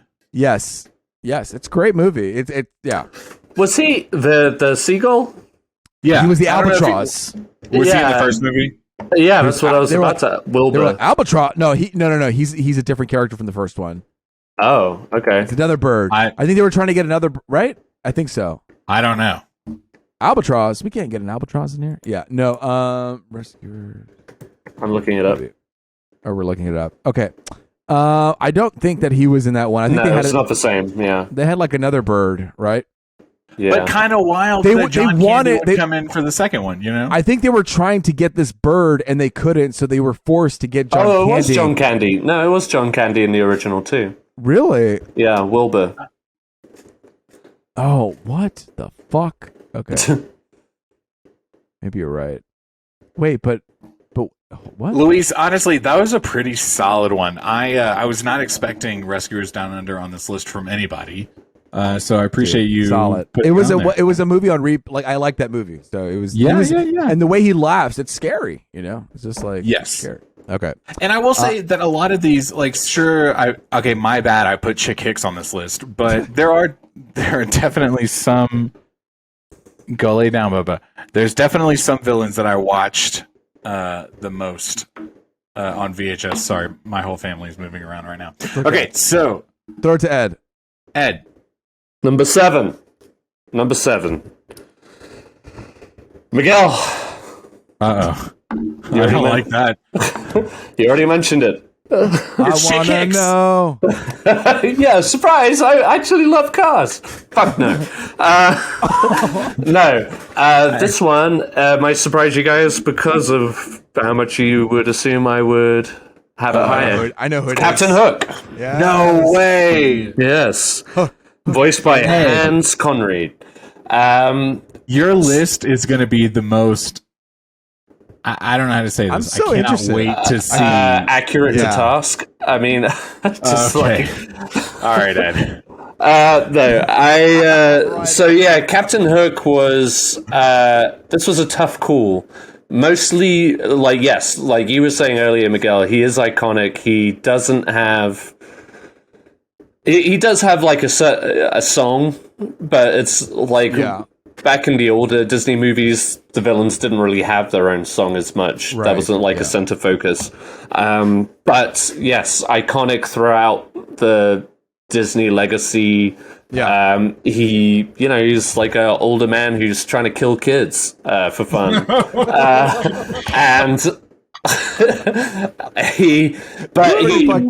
with that, he also has there's the goofy side. He has his interactions. He has his interactions with Smee. He has his encounters with the crocodile, which is always fun. Which makes for a great Disney villain, and I'll always cherish that. You know. So yeah, Captain Hook, a little lower than even I expected, to be honest. But I think I talked myself into it as I was going through this list. So. That's right. Like I said, that just makes me more excited for everything you say now. From here I'm excited, man. I can't even imagine. I'm ready. Okay. I can't wait. So, Miguel, you're number 7. Okay, let's get back to the Disney classics for a second. Thank Christ, yes. Okay, my bad, you guys. Another VHS classic in the Sanchez household growing up, okay? I watched this movie quite a lot. When I rewatched it with my kid over the last year or so, I was blown away by how kind of great it is. 101 Dalmatians, this villain, Cruella de Vil, okay? Yeah. I mean, what a villain, okay? Like, she's into animal cruelty, but she's also, like, kind of fuck people, too. You know what I mean? Like, she really is kind of like an extroverted introvert. You know what I mean? She's kind of, like, big, but she wants to be left alone, you know? She doesn't like to be around. Everybody's subordinate to her. Yeah, exactly. And I mean, she comes in and she goes, "I'm going to buy your dogs." And the Roger, the husband, is like, "No, you're not." And she's like, "Who are you?" I mean, come on, that is the villain. When that was the first time, I mean, that's one of my earliest memories of like smoke. You know what I mean? When she would enter with that like green, yellow smoke. And then everyone would turn their nose up like, ew, it stinks. And as a kid, I wasn't around cigarette smoke very often.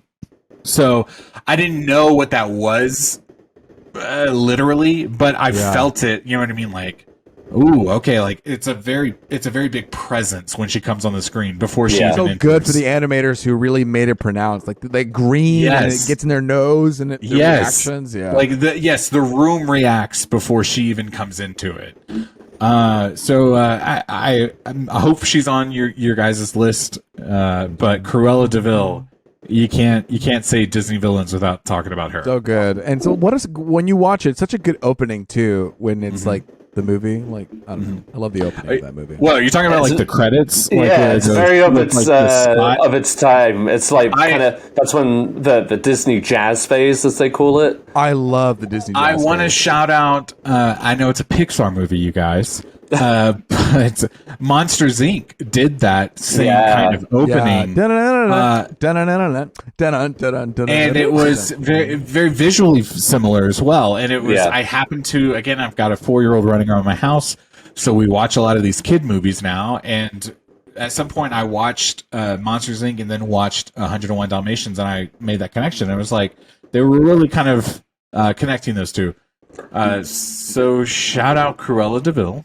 Who was actually like the first live action remake with Glenn Close as Cruella. Oh man, a brilliant piece of casting. Like, if you could take anything away from those live action films, the fucking Glenn Close. It was like the first one, yeah. Yeah, she rocked that role. She was so good as Cruella.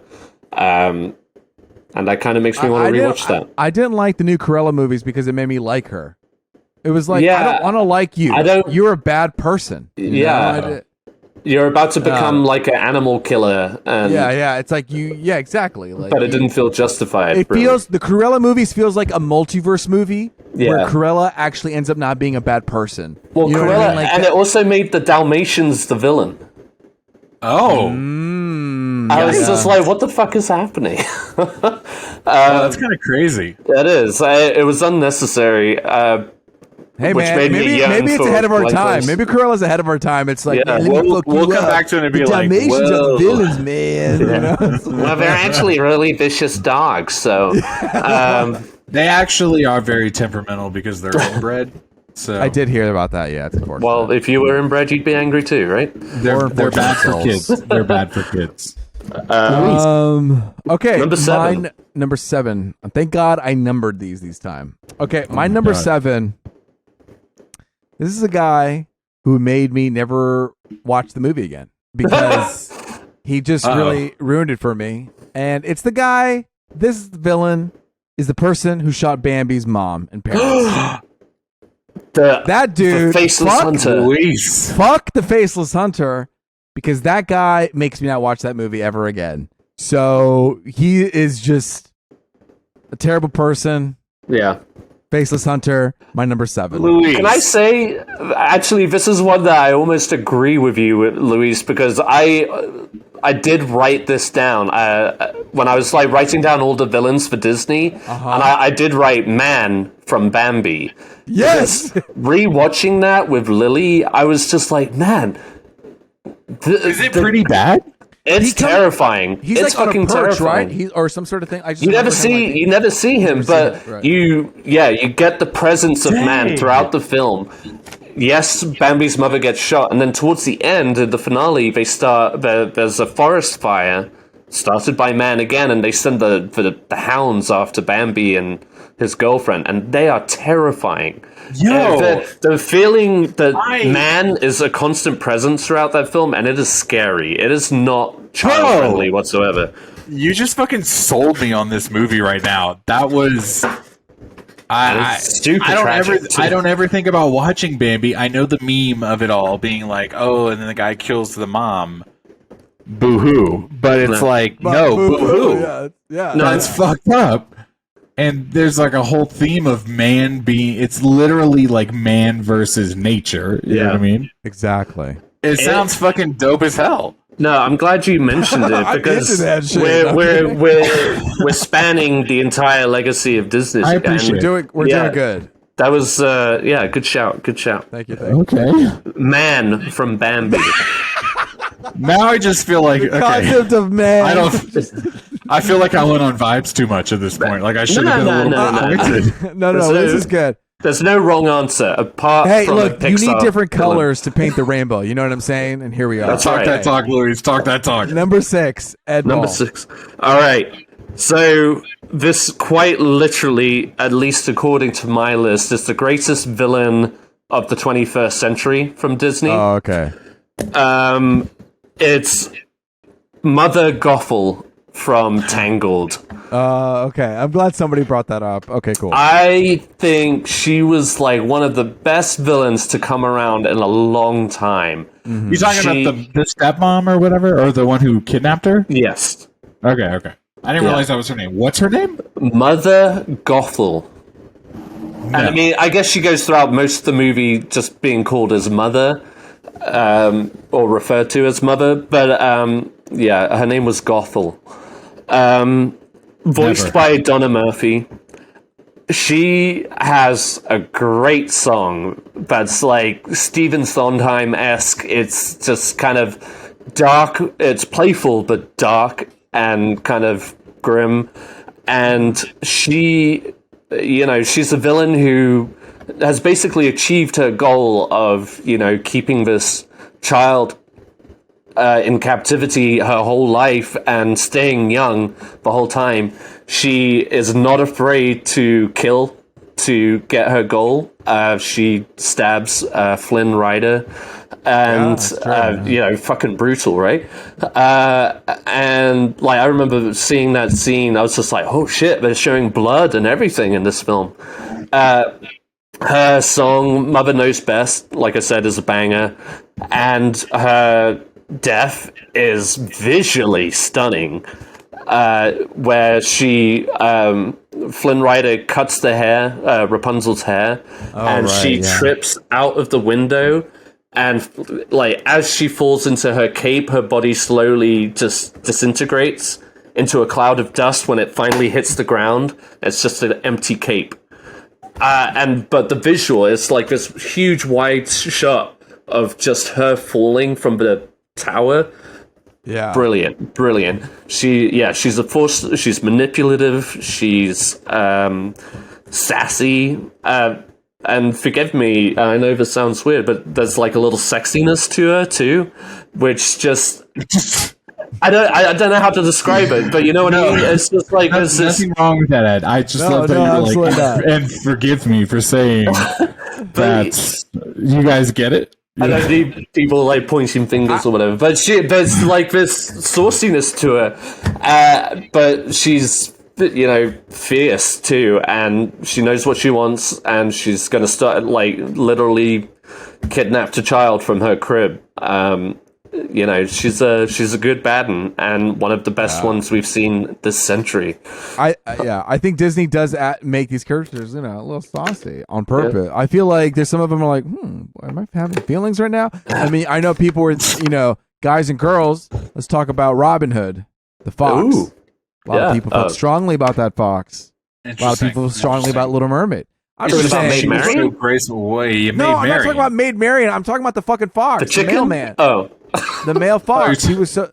I've heard a lot. I've people were like, he is a very suave, sexy fox. I get it. Little Mermaid. Okay, let's just move on. Number 6. No, 6. Yeah, Miguel. Okay, listen. I'm gonna go ahead and just say this again. Let's get it out of the way. I fucked up. I googled Disney villains. And this is where I landed. But I've committed to this list. Right. And so let's just get on board. Okay. Let's go. All right, number 6. Lotso the bear from Toy Story 3. Okay. Listen, maybe I oops a little, but you can't tell me. No, but Lotso's a good one. Yeah, Lotso's a good villain. All right, yeah. He smells like fucking strawberries, and he's got a tragic ass backstory. He does. Okay, he makes you relate to him or like feel bad for him. Just when you think he's redeemed himself, he does. No, yeah, that's good. Yeah, that's a good part in the movie. Yeah. Yeah, and I mean, arguably the best Toy Story movie that they made. Absolutely. You know what I mean? And he's the bad guy in it. So even if he was doing like a kind of not great job, you could be like, well, it was still a part of the greatest movie that Toy Story ever made. But I thought he was great. He does a really good job. Lotso the bear. Lotso the bear. Yeah. Love him. Lotso the bear, number 6. Let me just put an asterisk next to that. God. All right, Luis, what's your number 6? This again. All right, no. Okay, so now we're getting to serious business. I've been saying little ha he he jokes, little deep cuts. we're getting into the main stars now. Okay, my number 6 is somebody who mistreats a whole type of animals for our own selfish look. And I'm talking about Cruella de Vil. Cruella de Vil. What a great song too that they she doesn't scare you. No evil thing will. They're gonna pull us off the streets. Cruella de Vil. Yes, I think going on screen, she has a strong presence. She's scary. She's killing dogs. She's trapped 101 of them. And she doesn't give a fuck about it. So I'm sure she's done a lot worse to get to where she needs to be. But yeah, I mean, she's pretty. I remember she's pretty. Like Miguel, you made a good point. That smoke, just like her presence, just really took over the screen. Won't say much because you've already talked about it. But number 6, Cruella de Vil for me. Okay, love it. Love it. Okay, number 5. This is it. We're doing it. Top 5 now, baby. All right. So for me, number 5 is none other than the villain who started it all, the evil queen from Snow White and the Seven Dwarfs. Yeah. Fair enough. Voiced by Lucille Laverne. I chose this one mostly, I mean, she is absolutely iconic. Yeah. Her motives might be just like a little bit,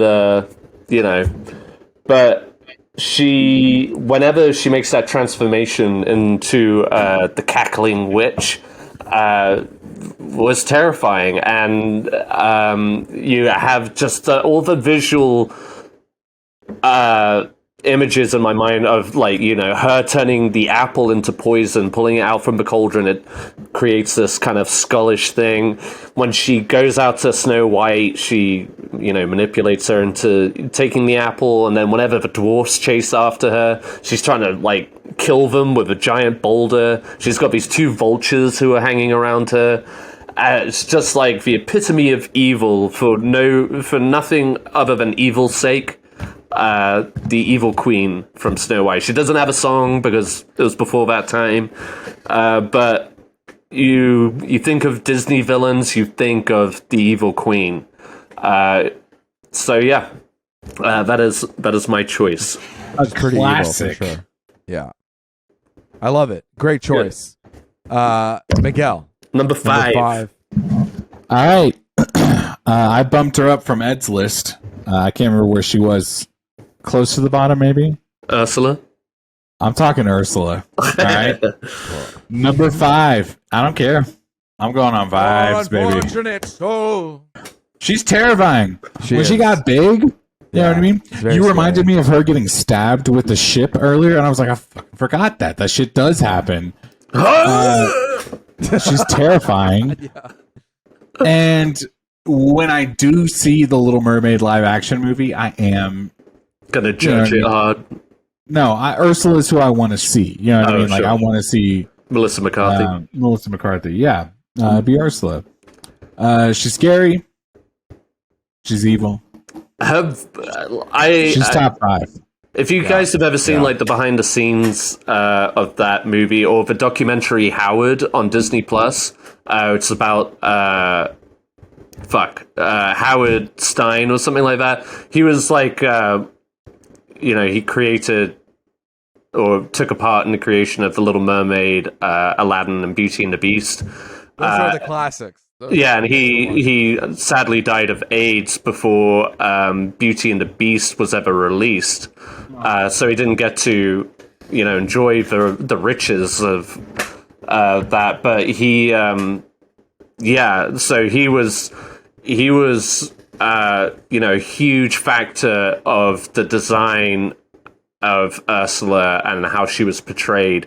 Originally, I think they were going to have her scrawny and skinny, and then he based her off of a character off of a John Waters film. Is that his name? You guys know who I'm talking about. Yeah, that's all right.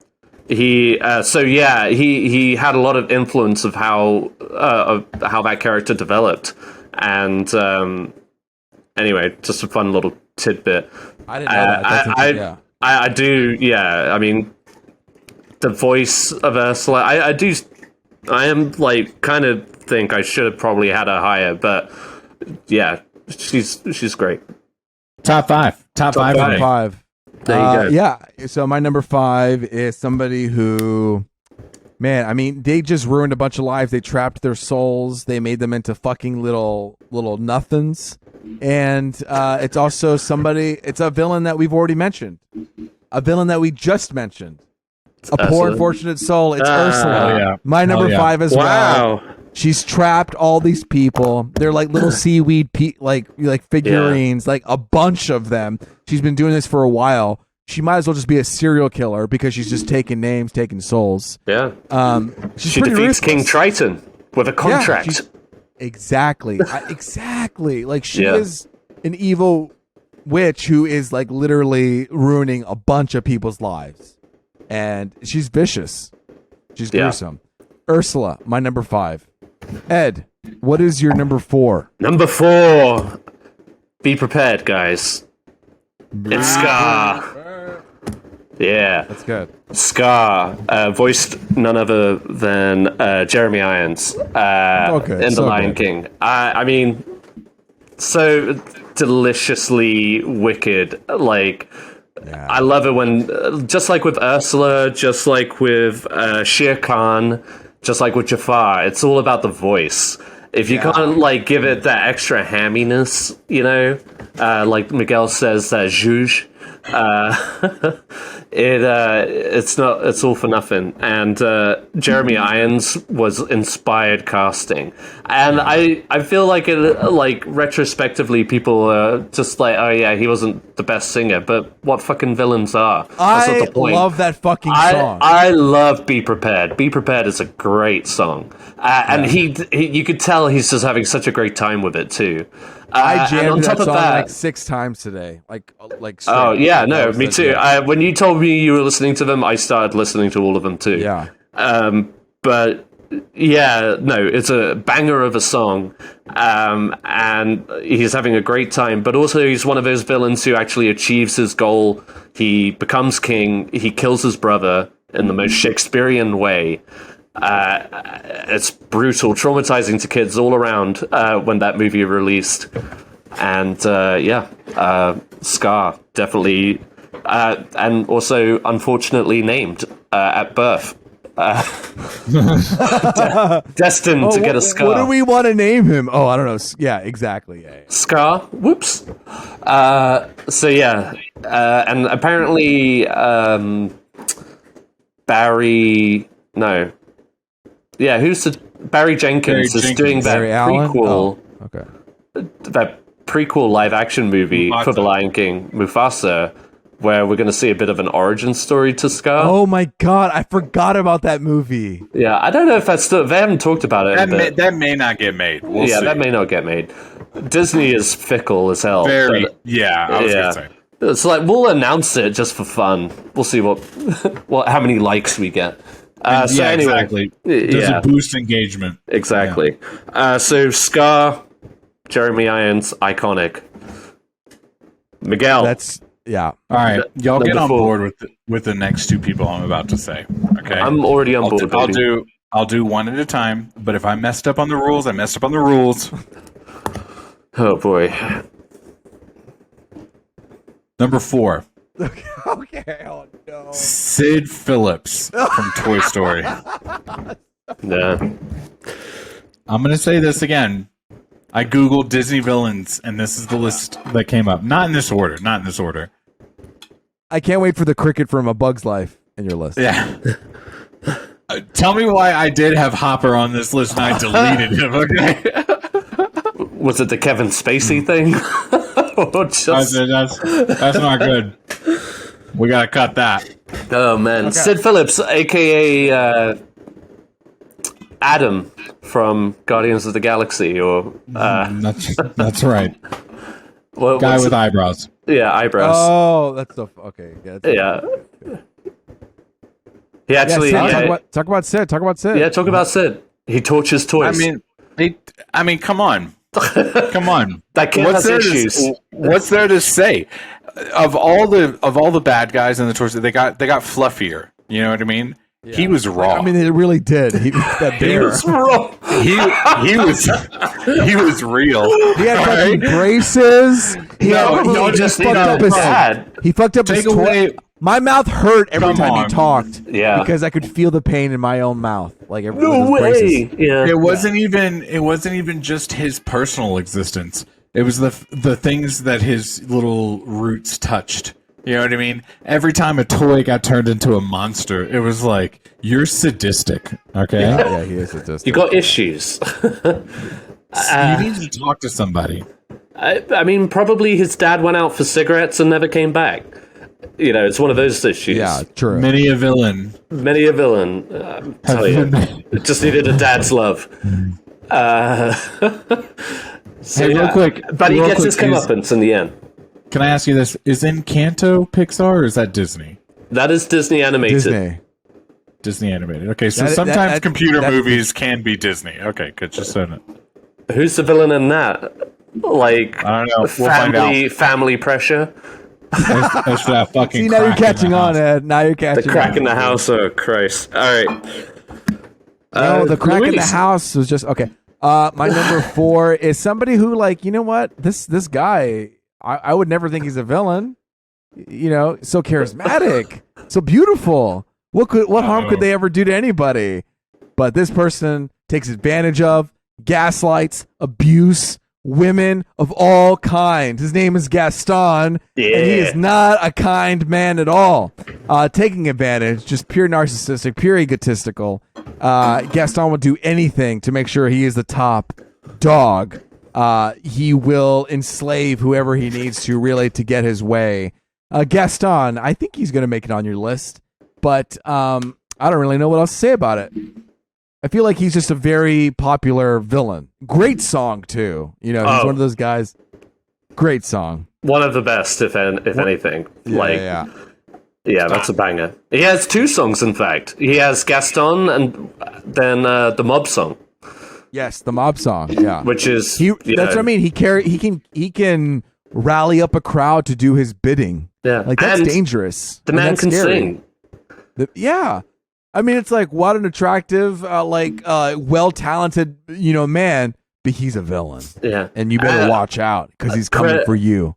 Credit where credit's due is Luke Evans played him in the live action, and here's the best thing about that movie. Oh, you liked that one, huh? Just him. Just that one wasn't. That one wasn't cringe for some reason. All no, right. because it was like already a legit song. So if you fuck that up, it's doom on you. But no one can. Okay. Gaston. Number 3. We're entering top 3 here. Ed. Yep. Just filling your number 4 slot. All right. My number 3. Judge Claude Frollo from The Hunchback of Notre Dame. Okay. I was wondering when we were going to get this guy. Yes. Now, the only reason this guy isn't higher on my list is, I think, because I don't think Hunchback is as iconic as I wish it were, but it's a fucking great movie. It's really good. It's a great movie. I really didn't rewatch again until I was like, I don't know, 25, 26. And I was like, oh shit, this is actually like very dark. Yes. You know? The opening, the song that he sings, his presence overall. Motherfucker, stop. Is it your cat? Yes. Stop. We bought Kristen flowers the other day. Oh, and he's eating it up? That's all she does. She jumps up and she's just like, nom, nom, nom, nom. And it's in you guys, when we went to my bachelor party, we went to fucking King's Beer House and I bought that boot. You know what I mean? It's in the boot. So we don't have vases right now, so her flowers are in this goddamn glass boot. If you want to know what the cat we're talking about, go to our YouTube and Spotify. This picture now. It's always the cat you first see when you watch our podcast. When you see the cat, Lucy, on the mic, that's the cat we're talking about, Lucy. I didn't mean to. I didn't mean to. No. I'm sure people were like, "Why is there always a cat at the beginning of the podcast?" No, I know. Of course, like the true villain of tonight's podcast. She's Lucy the cat. I love her so much. Anyway, Claude Frollo, he is a man. He is powerful politically. Within the city, he holds a lot of power. He is basically indifferent to everybody who's below him. It's subservient to him. And he's also pious, which makes him extra dangerous. He believes that everything he does is justified through his beliefs. Right. And furthermore, he finds himself conflicted with Esmeralda, his feelings towards her. It goes to some really dark places. And I listened to a podcast called Disneyversity, where they discuss each Disney movie in full detail and kind of all the ins and outs of all the characters and what they had to say about Frollo. Well, first off, Frollo, the main designer of Frollo and the main animator, was a woman, so she really leaned into that kind of manipulative creep, and when you watch him throughout the movie, the way he acts around Esmeralda is very disturbing, and obviously he's very manipulative of Quasimodo, and he's willing to burn down all of Paris to just capture Esmeralda and then burn her at the stake as a witch if she doesn't give herself to him, essentially. So he is a dark fucking character. His song Hellfire is equally dark and but also very just like profoundly deep. Like you're talking, this guy is like blurting out his soul and his like inner demons, you know, and visually very striking, and a villain who's not often talked about, I think, in the general public, but like really, really good villain. So it's a solid villain. It's a movie that honestly for me is a little bit too real. And I don't revisit it as much, and I think people who are in their feelings really love this movie. This thing is just like, I put it on, it's too real for me. It's heavy. It's heavy. It's a heavy movie. But it doesn't. I know it's like a movie. It's really good, and it does a good job of it. But you know, sometimes I don't want like a movie. Sure. But it does a really good job. Man, that is for those same reasons. I've never been able to go back to Fox and the Hound. That's kind of what you were talking about. Because Fox and the Hound genuinely makes me so sad. Every level of that movie, it is so sad. I mean, no credit to you, Luis. It's just like, that movie bums me out so hard, I cannot watch it anymore. I don't want to watch it again because it is such a bummer. It's so depressing. So yeah, anyway, I understand what you mean. It is a great movie, though, I think. It's one of my favorite Disney films, for sure. Yeah, for sure. All right, Miguel, number 3. Let's hear it. Okay, let's get. This is the last of the oopsies. Okay, if it's an oopsie, okay. Top 3, oopsie doopsie. There's a top 3 oopsie, but I asked about Encanto earlier because I'm pretty sure this is a Disney animated. It is a Disney animated movie, but this one is Coco. Coco is Pixar. Coco. No. Well, guess what? I got another oopsie. Ernesto de la Cruz, you guys. Were you associating the two because they were both South American? No, I just thought they were both Disney animated movies. I just, for some reason, Coco felt like in the Disney brand. Fair enough. I mean, that is fair enough, yeah. All right, who's the bad guy in that one? Ernesto de la Cruz, Ed. Oh, right. He's the skeleton. The skeleton singer. Me. Yeah. Exactly. He's a good one. He's a good villain. I oopsed. Okay, I'm sorry. But he's very formidable. That goddamn song gets stuck in my head. All the time. Yeah. He poisoned his partner. Yeah. That's fucked up. That's fucked up. He is a murderer. Yeah. And then when you find out, I don't want to spoil it, but it's so good. You know what I mean? Ernesto de la Cruz. This is the last one. I want to say for sure the next 2, my top 2, are Disney. Okay, great. Villains. Okay? So when we do the inevitable top 10 Pixar villains, I'll fucking do whatever I want. Captain Hook. The live action Captain Hook from Netflix. Not even Disney. Not even Disney. The one I got on the DVD in the mail. Great. Okay, my number 3 is also a little bit of a creep, but he was a little scary to me, and it was a movie I watched a lot as well, and he was just scary to look at whenever he came on screen, and he would do anything to get what he wanted. And his name is the one, the only, the darkest of them all, the man behind Jafar. Oh, yeah. I was wondering. All right. Yeah, I think he's a little skeezy dirtbag, and he just looks like those sharp angles. And his beard and everything, like, he's just scary looking. The voice. Like, I remember as a kid, you're like, oh my God, I'm afraid. And he threw that guy he was just sacrificing a bunch of people to get what he wants. he was ready to just take over the whole town to do what he wants. Like, he's pretty taking this scariest, whatever he wants. Like, prisoner disguise he wears, like when Aladdin's in jail. Yeah. He's all locked up, and then he's like, hello, little boy, do you want to be free? No. That's what I mean. No, I'd rather stay here. It's creepy, and it just irks you down at your core. Your eternal reward kind of moment. Yeah. Exactly. When he's growing up, and he has that like fucking teeth that are broken, and even as he scares you, you're terrified. Like, ugh. That's good. Yeah. Jafar, I think he's great. Great in 1, great in 2. Let's go. Ed. All right, that's my number. No, that was my number 3. That was your number 3. Yeah. Good shout. Let's go to number 2. All right, number 2. It's the greatest criminal mind. It's Professor Rattigan. Oh, fuck all the way off. I knew you were gonna have him. Voiced by Vincent Price. Ed, this guy, he's just a mobster. He's not doing real crime. He's not a mobster. Goodness gracious, he's a professor.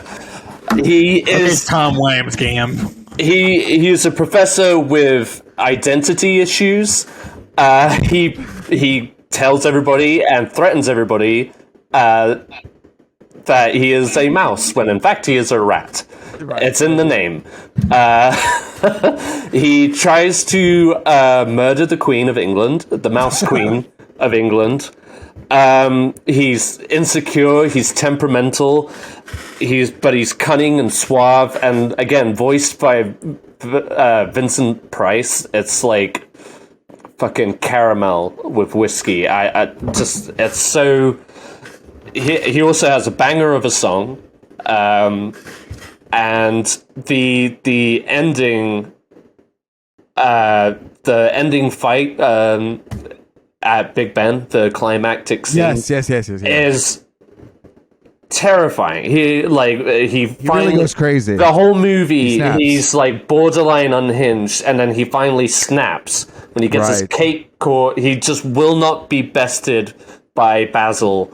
And he turns into a rat. He becomes an animal, and he's terrifying. And yeah, he's. I mean, I already hold that movie like dear to my heart, but he is a great villain. I love that moment. That is like one of my favorite scenes too. It's just such a brilliant build up, and he has this. He's got Fidget, his accomplice, the bat. And then he also has the big cat that he feeds other mice to.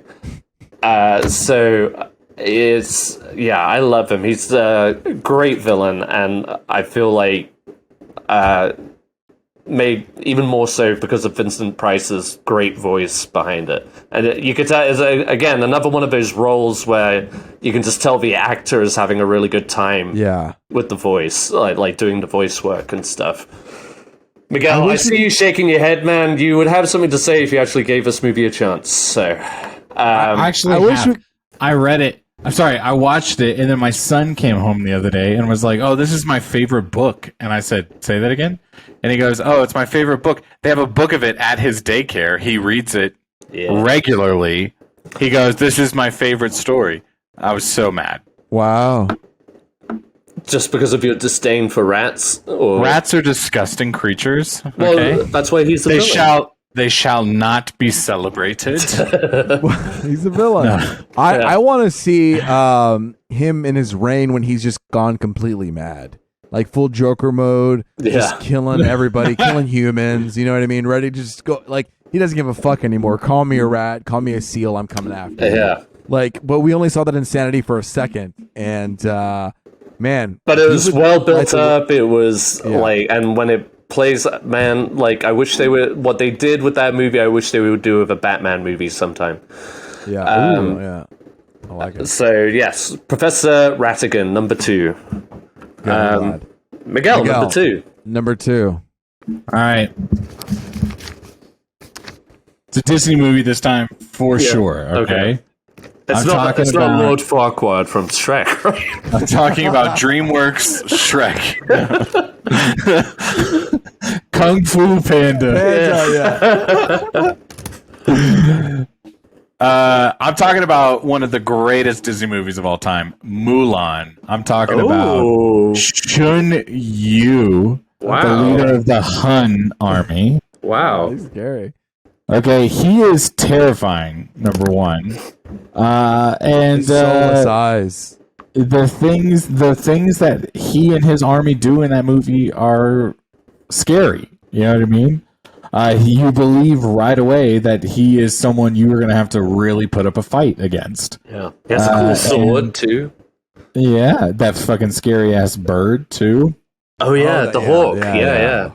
That's not Yago. You know what I'm saying? That's not my boy Gilbert.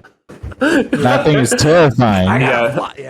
When they light the fires on the Great Wall or whatever, and he goes, and now all of China will know you're here, and he's like, oh fuck yeah, good. I want them to know I'm here. You're like, no, please, don't do this. He was terrifying. Top 2, I think. He's got like sharp nails too. It's a choice. He's monstrous. All right, Shong Yu, good shout. I love it. I'm glad someone shot that out too. This is a person who doesn't give a fuck. It's not, they don't. They want what they want and fuck the world, let it burn, complete genocide. And you know what? I get to sit in my own throne while everyone fucking dies. His name. Now, are you prepared for the chance of a lifetime? Okay. It's Scar. Yeah. The motherfucking king killer. Ready to kill a king. Ready to kill his son. Ready to kill a whole nation. Whatever. I don't care as long as I'm king. I think he was, as a child, super scary. I think the filmmakers did a really good job of framing him as something scary. Totally. And Jeremy Irons did such a good job, where a voice can terrify you. So Scar was really, for me, he just spoke and you felt ill, And I think that's the voiceover, great drawings, Scar, bada boom, bada bang. My number 2. Love it. Great. Let's do it. Number 1. Miguel. Oh yeah. No, okay, it's me. No, Ed. It's you. Yeah, you're right. I'm sorry. Number 1. It's Gaston. Classic. I mean, Luis, you kind of hit the nail on the head with everything you were saying earlier. He's, he's narcissist, misogynist. Yeah, he gaslights people. He just his biggest, the scariest thing about Gaston is not only his strength and his determination, but he's also very popular within that town. He gets everybody on his side. He has 2 bangers of a song. Gaston, the song, I mean, is so good. He has LeFou as his sidekick. Yeah. And he equally, he's so determined to marry Belle. He is willing to send her father to a asylum, and he stabs Beast in the back when Beast took pity on him, showed him mercy. He is just a handsome, dangerous white dude looking for trouble. And he's just iconic. You just can't, I don't know. But he's also enjoyable to watch for a lot of the movie. He's scary. Yeah, exactly. And he's a bit of an idiot too, obviously. He doesn't like to read without too many pictures. So there's no pictures. And again, he's got a great voice. So I love when Ed does an American accent and he just sneaks it in and acts like, I didn't just do that. It's fine. I'm just going to move on. I look in the mirror every night and do guess. Can't even say it. But no, yeah, I think he is a classic, iconic character who lives up to the name of villain. Gaston. Great hair too. I love it. Yeah. You guys, I don't give a fuck about the rest of this list. My number one is my number one. Was that another whoopsie-doo? No, absolutely not. No, this was purposefully placed. Okay. I think top villain. I think this is a movie that I watched as a kid. I watched in young adulthood. I watched all the way through. I watch it all the time. I think it's great. Okay. Okay. I'm talking about The Emperor's New Groove. Yes. Okay, that is a Disney movie. I'm talking about my girl, Yzma. All right, dude. You cannot tell me. You cannot tell me she is not a top tier Disney villain. Okay. Yeah. She. Oh my gosh. I'm blanking on her name now. Oh my god, the actress. I got it. Oh my god. Give me a second. Oh my god, I'm so stupid right now. I can't believe I didn't. Here they are researching the information. Eartha Kitt. God bless it. All right. Eartha Kitt is so good as Yzma. Just one of those, the moment she steps on screen, you buy her. You know what I mean? Totally. You know exactly what she's doing with it. She's animated beautifully. The voice acting is just so amazing. I love Yzma. Top one. Can I throw in again like a little tidbit? I love a tidbit. Yzma. So I was talking earlier about the original design of Ursula. Disney took the original design of Ursula and applied it to Yzma.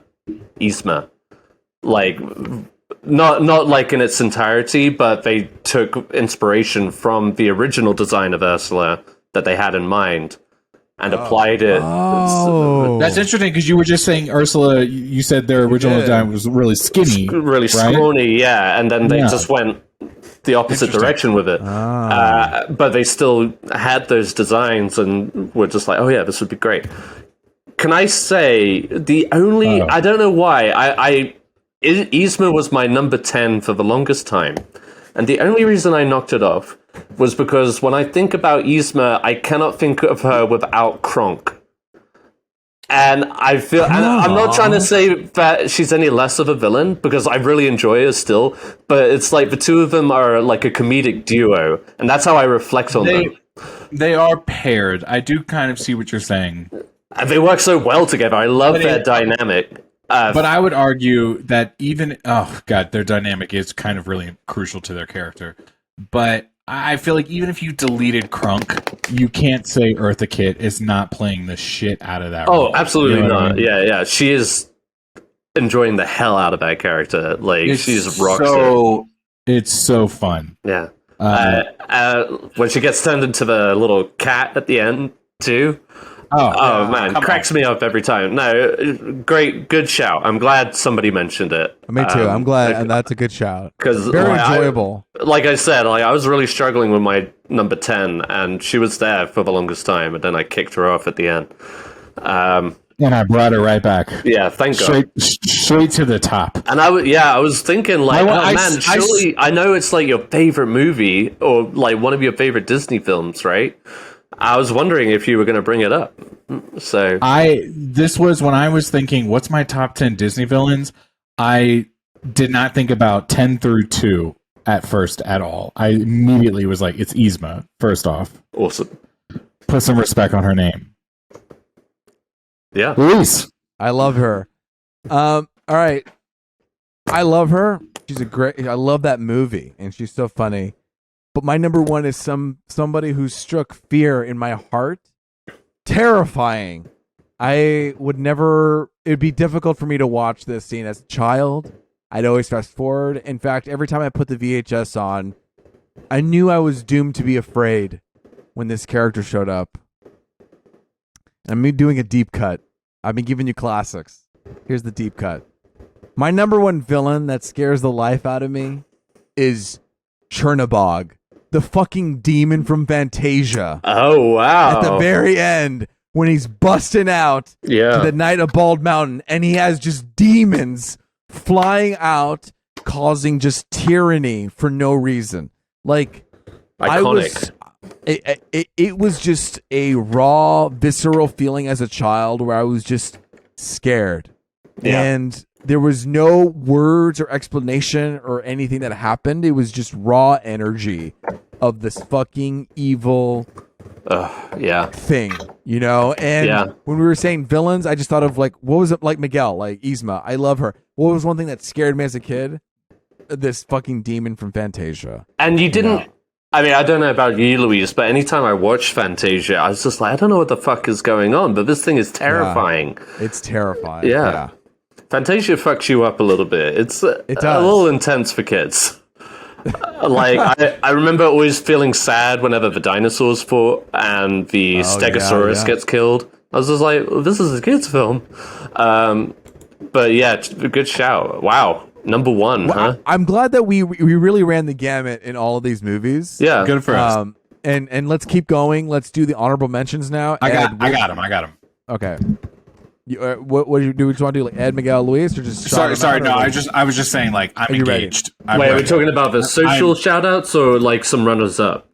Runner ups. Okay, yeah. Okay, go ahead. Here, how about this? How about I do the next runner ups? Or actually, I don't know. I just wanted you to go last. Like I wanted you to, I always kept going first, and I want like you love ranking, and I want you to have like the final hurrah. You know, I love that. Thank you. Okay. Some that I like kind of enjoy myself that we haven't mentioned is Prince John from Robin Hood. Yeah, sure. Always really funny. Mommy. Yeah, mom. Exactly. My thumb is dirty. And also Evil Aunt from Cinderella. I have her name. Okay. Griselda. She doesn't deserve a name. Okay. The evil stepmother. You can just say that. Evil stepmother, yeah. And I'll end with this one. I thought Hades was a fun character. Yeah. That movie Hercules. You almost got away. You almost got away with not saying one on my list. Okay. Good. Hades is a good one. Oh, Lady Tremaine is the stepmother's name. Lady Tremaine. Okay. No, the evil stepmother is her name. Yeah. Miguel, what are your honorable mentions? Okay, honorable mentions. I've got, so now it's two that I've mentioned. Gaston, number one. Okay. Yeah. You can't go wrong. Wait. There it is. I drank most of that. Sorry. Love you. Okay. Gaston. Okay. Hades. I'm going to go ahead and put him second now. Hades from Hercules. And someone we didn't mention, one of the greatest Disney movies of all time, I don't give a fuck. Tarzan. I'm talking about Clayton. Yeah. Good shot. Pow. Yeah. I think he is a really good villain. Yeah. And definitely honorable mention worthy. Okay. I actually had Hades as number one, but then Luis said it, and then I was like, well, I'm going to say something different. Okay. But Clayton's on there. Clayton. That's good. Okay, well, as I was already saying, like, Yzma was, like, hanging out on my number 10 for a while, so shout out to Yzma. Talking of white colonialists, Governor Ratcliffe from Pocahontas. Good, I'm glad. Man. I really wanted to put him in my top 10. He just barely missed it, but... Oh man, I love his song. I love his song. I love it so much. Oh. And yeah, he's just kind of this despicable character who he doesn't get along well with his own men, but because of his like racist rhetoric, he gets them hyped up, and he still manages to nearly kill John Smith at the end there, and then he has a lovable pup named Percy. Governor Ratcliffe, underrated in villains. And then we mentioned her earlier, but I'll give her another shout. Madame Medusa from The Rescuers. Nice. She, kidnapped an orphan child to go looking for treasure for her and threw her down in like a a cave that was filling up with water in order to get a diamond. She has 2 giant crocodiles or alligators as her evildoers, and a bumbling idiot who Snoops, I think his name is, who just is along for the ride, I guess. But yeah, she like I said, you guys had the Down Under VHS. I had the Rescuers VHS, and so that was one we used to watch a lot. So yeah, that's it. Two honestly just came into my head. I just wanted, because I feel like we've said so many. One is Maleficent from Sleeping Beauty. Of course, she's also like a powerful witch who can just turn into a dragon, just snap you away.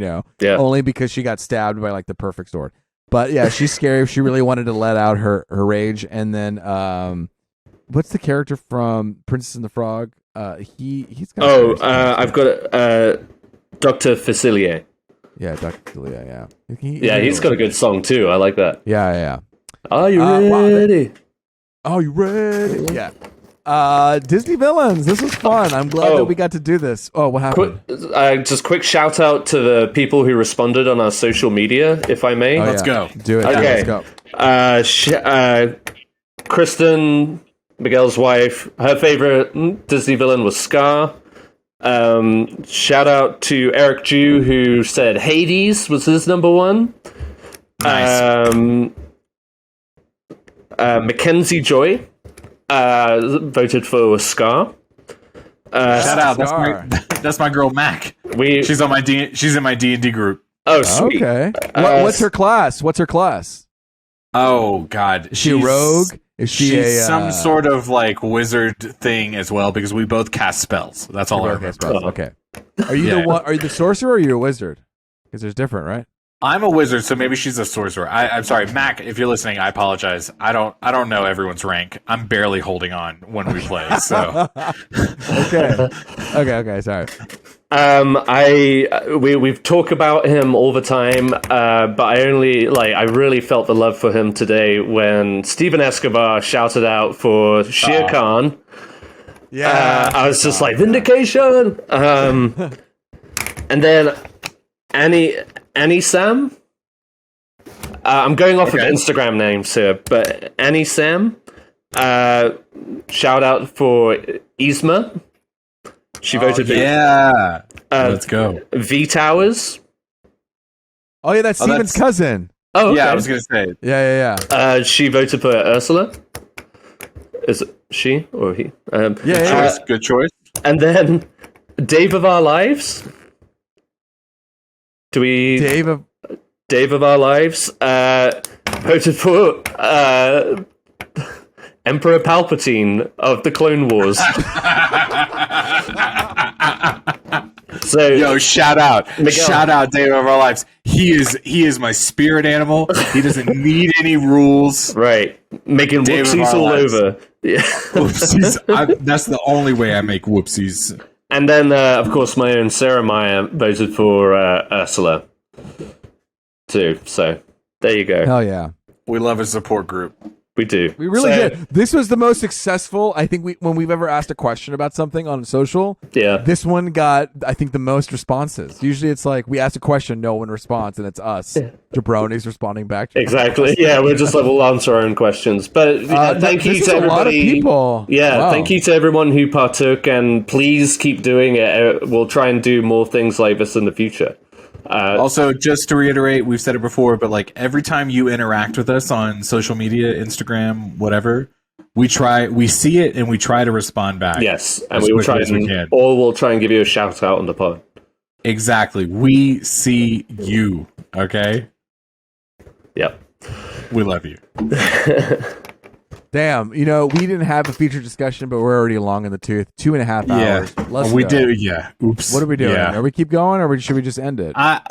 We can come back to our thoughts later. I think Miguel wants to end it. Well, Ed doesn't have to go to work tomorrow, but I do. Okay. I'm down to save these for next time. I love it because I think we got some good ones. Yeah. Unless, Ed, you're just bursting in the seams to talk about anything. That's all right. I can hold my seams. I will be caught up with Succession by the finale for sure. Like, well, that's the feature do discussion. not pull some Rings of Power bullshit. I swear to Christ. I loved episode 7. Living Plus. No, I am for real. I am in it. Is that where you're at right now? Is Living Plus? I finished that one. I'm in the next episode. The dinner party. They haven't Tailgate. popped off yet. The tailgate party. Yeah. Oh yeah, you're cut. You're close. I'm in the middle. I'm in the middle of that one. Oh, okay. That's a good one. We're about to see. He just Mattson just showed up or whatever. He is looking fly in that episode. I gotta say, I wish I had like that little sweater. Yeah, aside from like wanting his godlike body, his fucking sweater and his shoes in that episode are great. But anyway, yeah.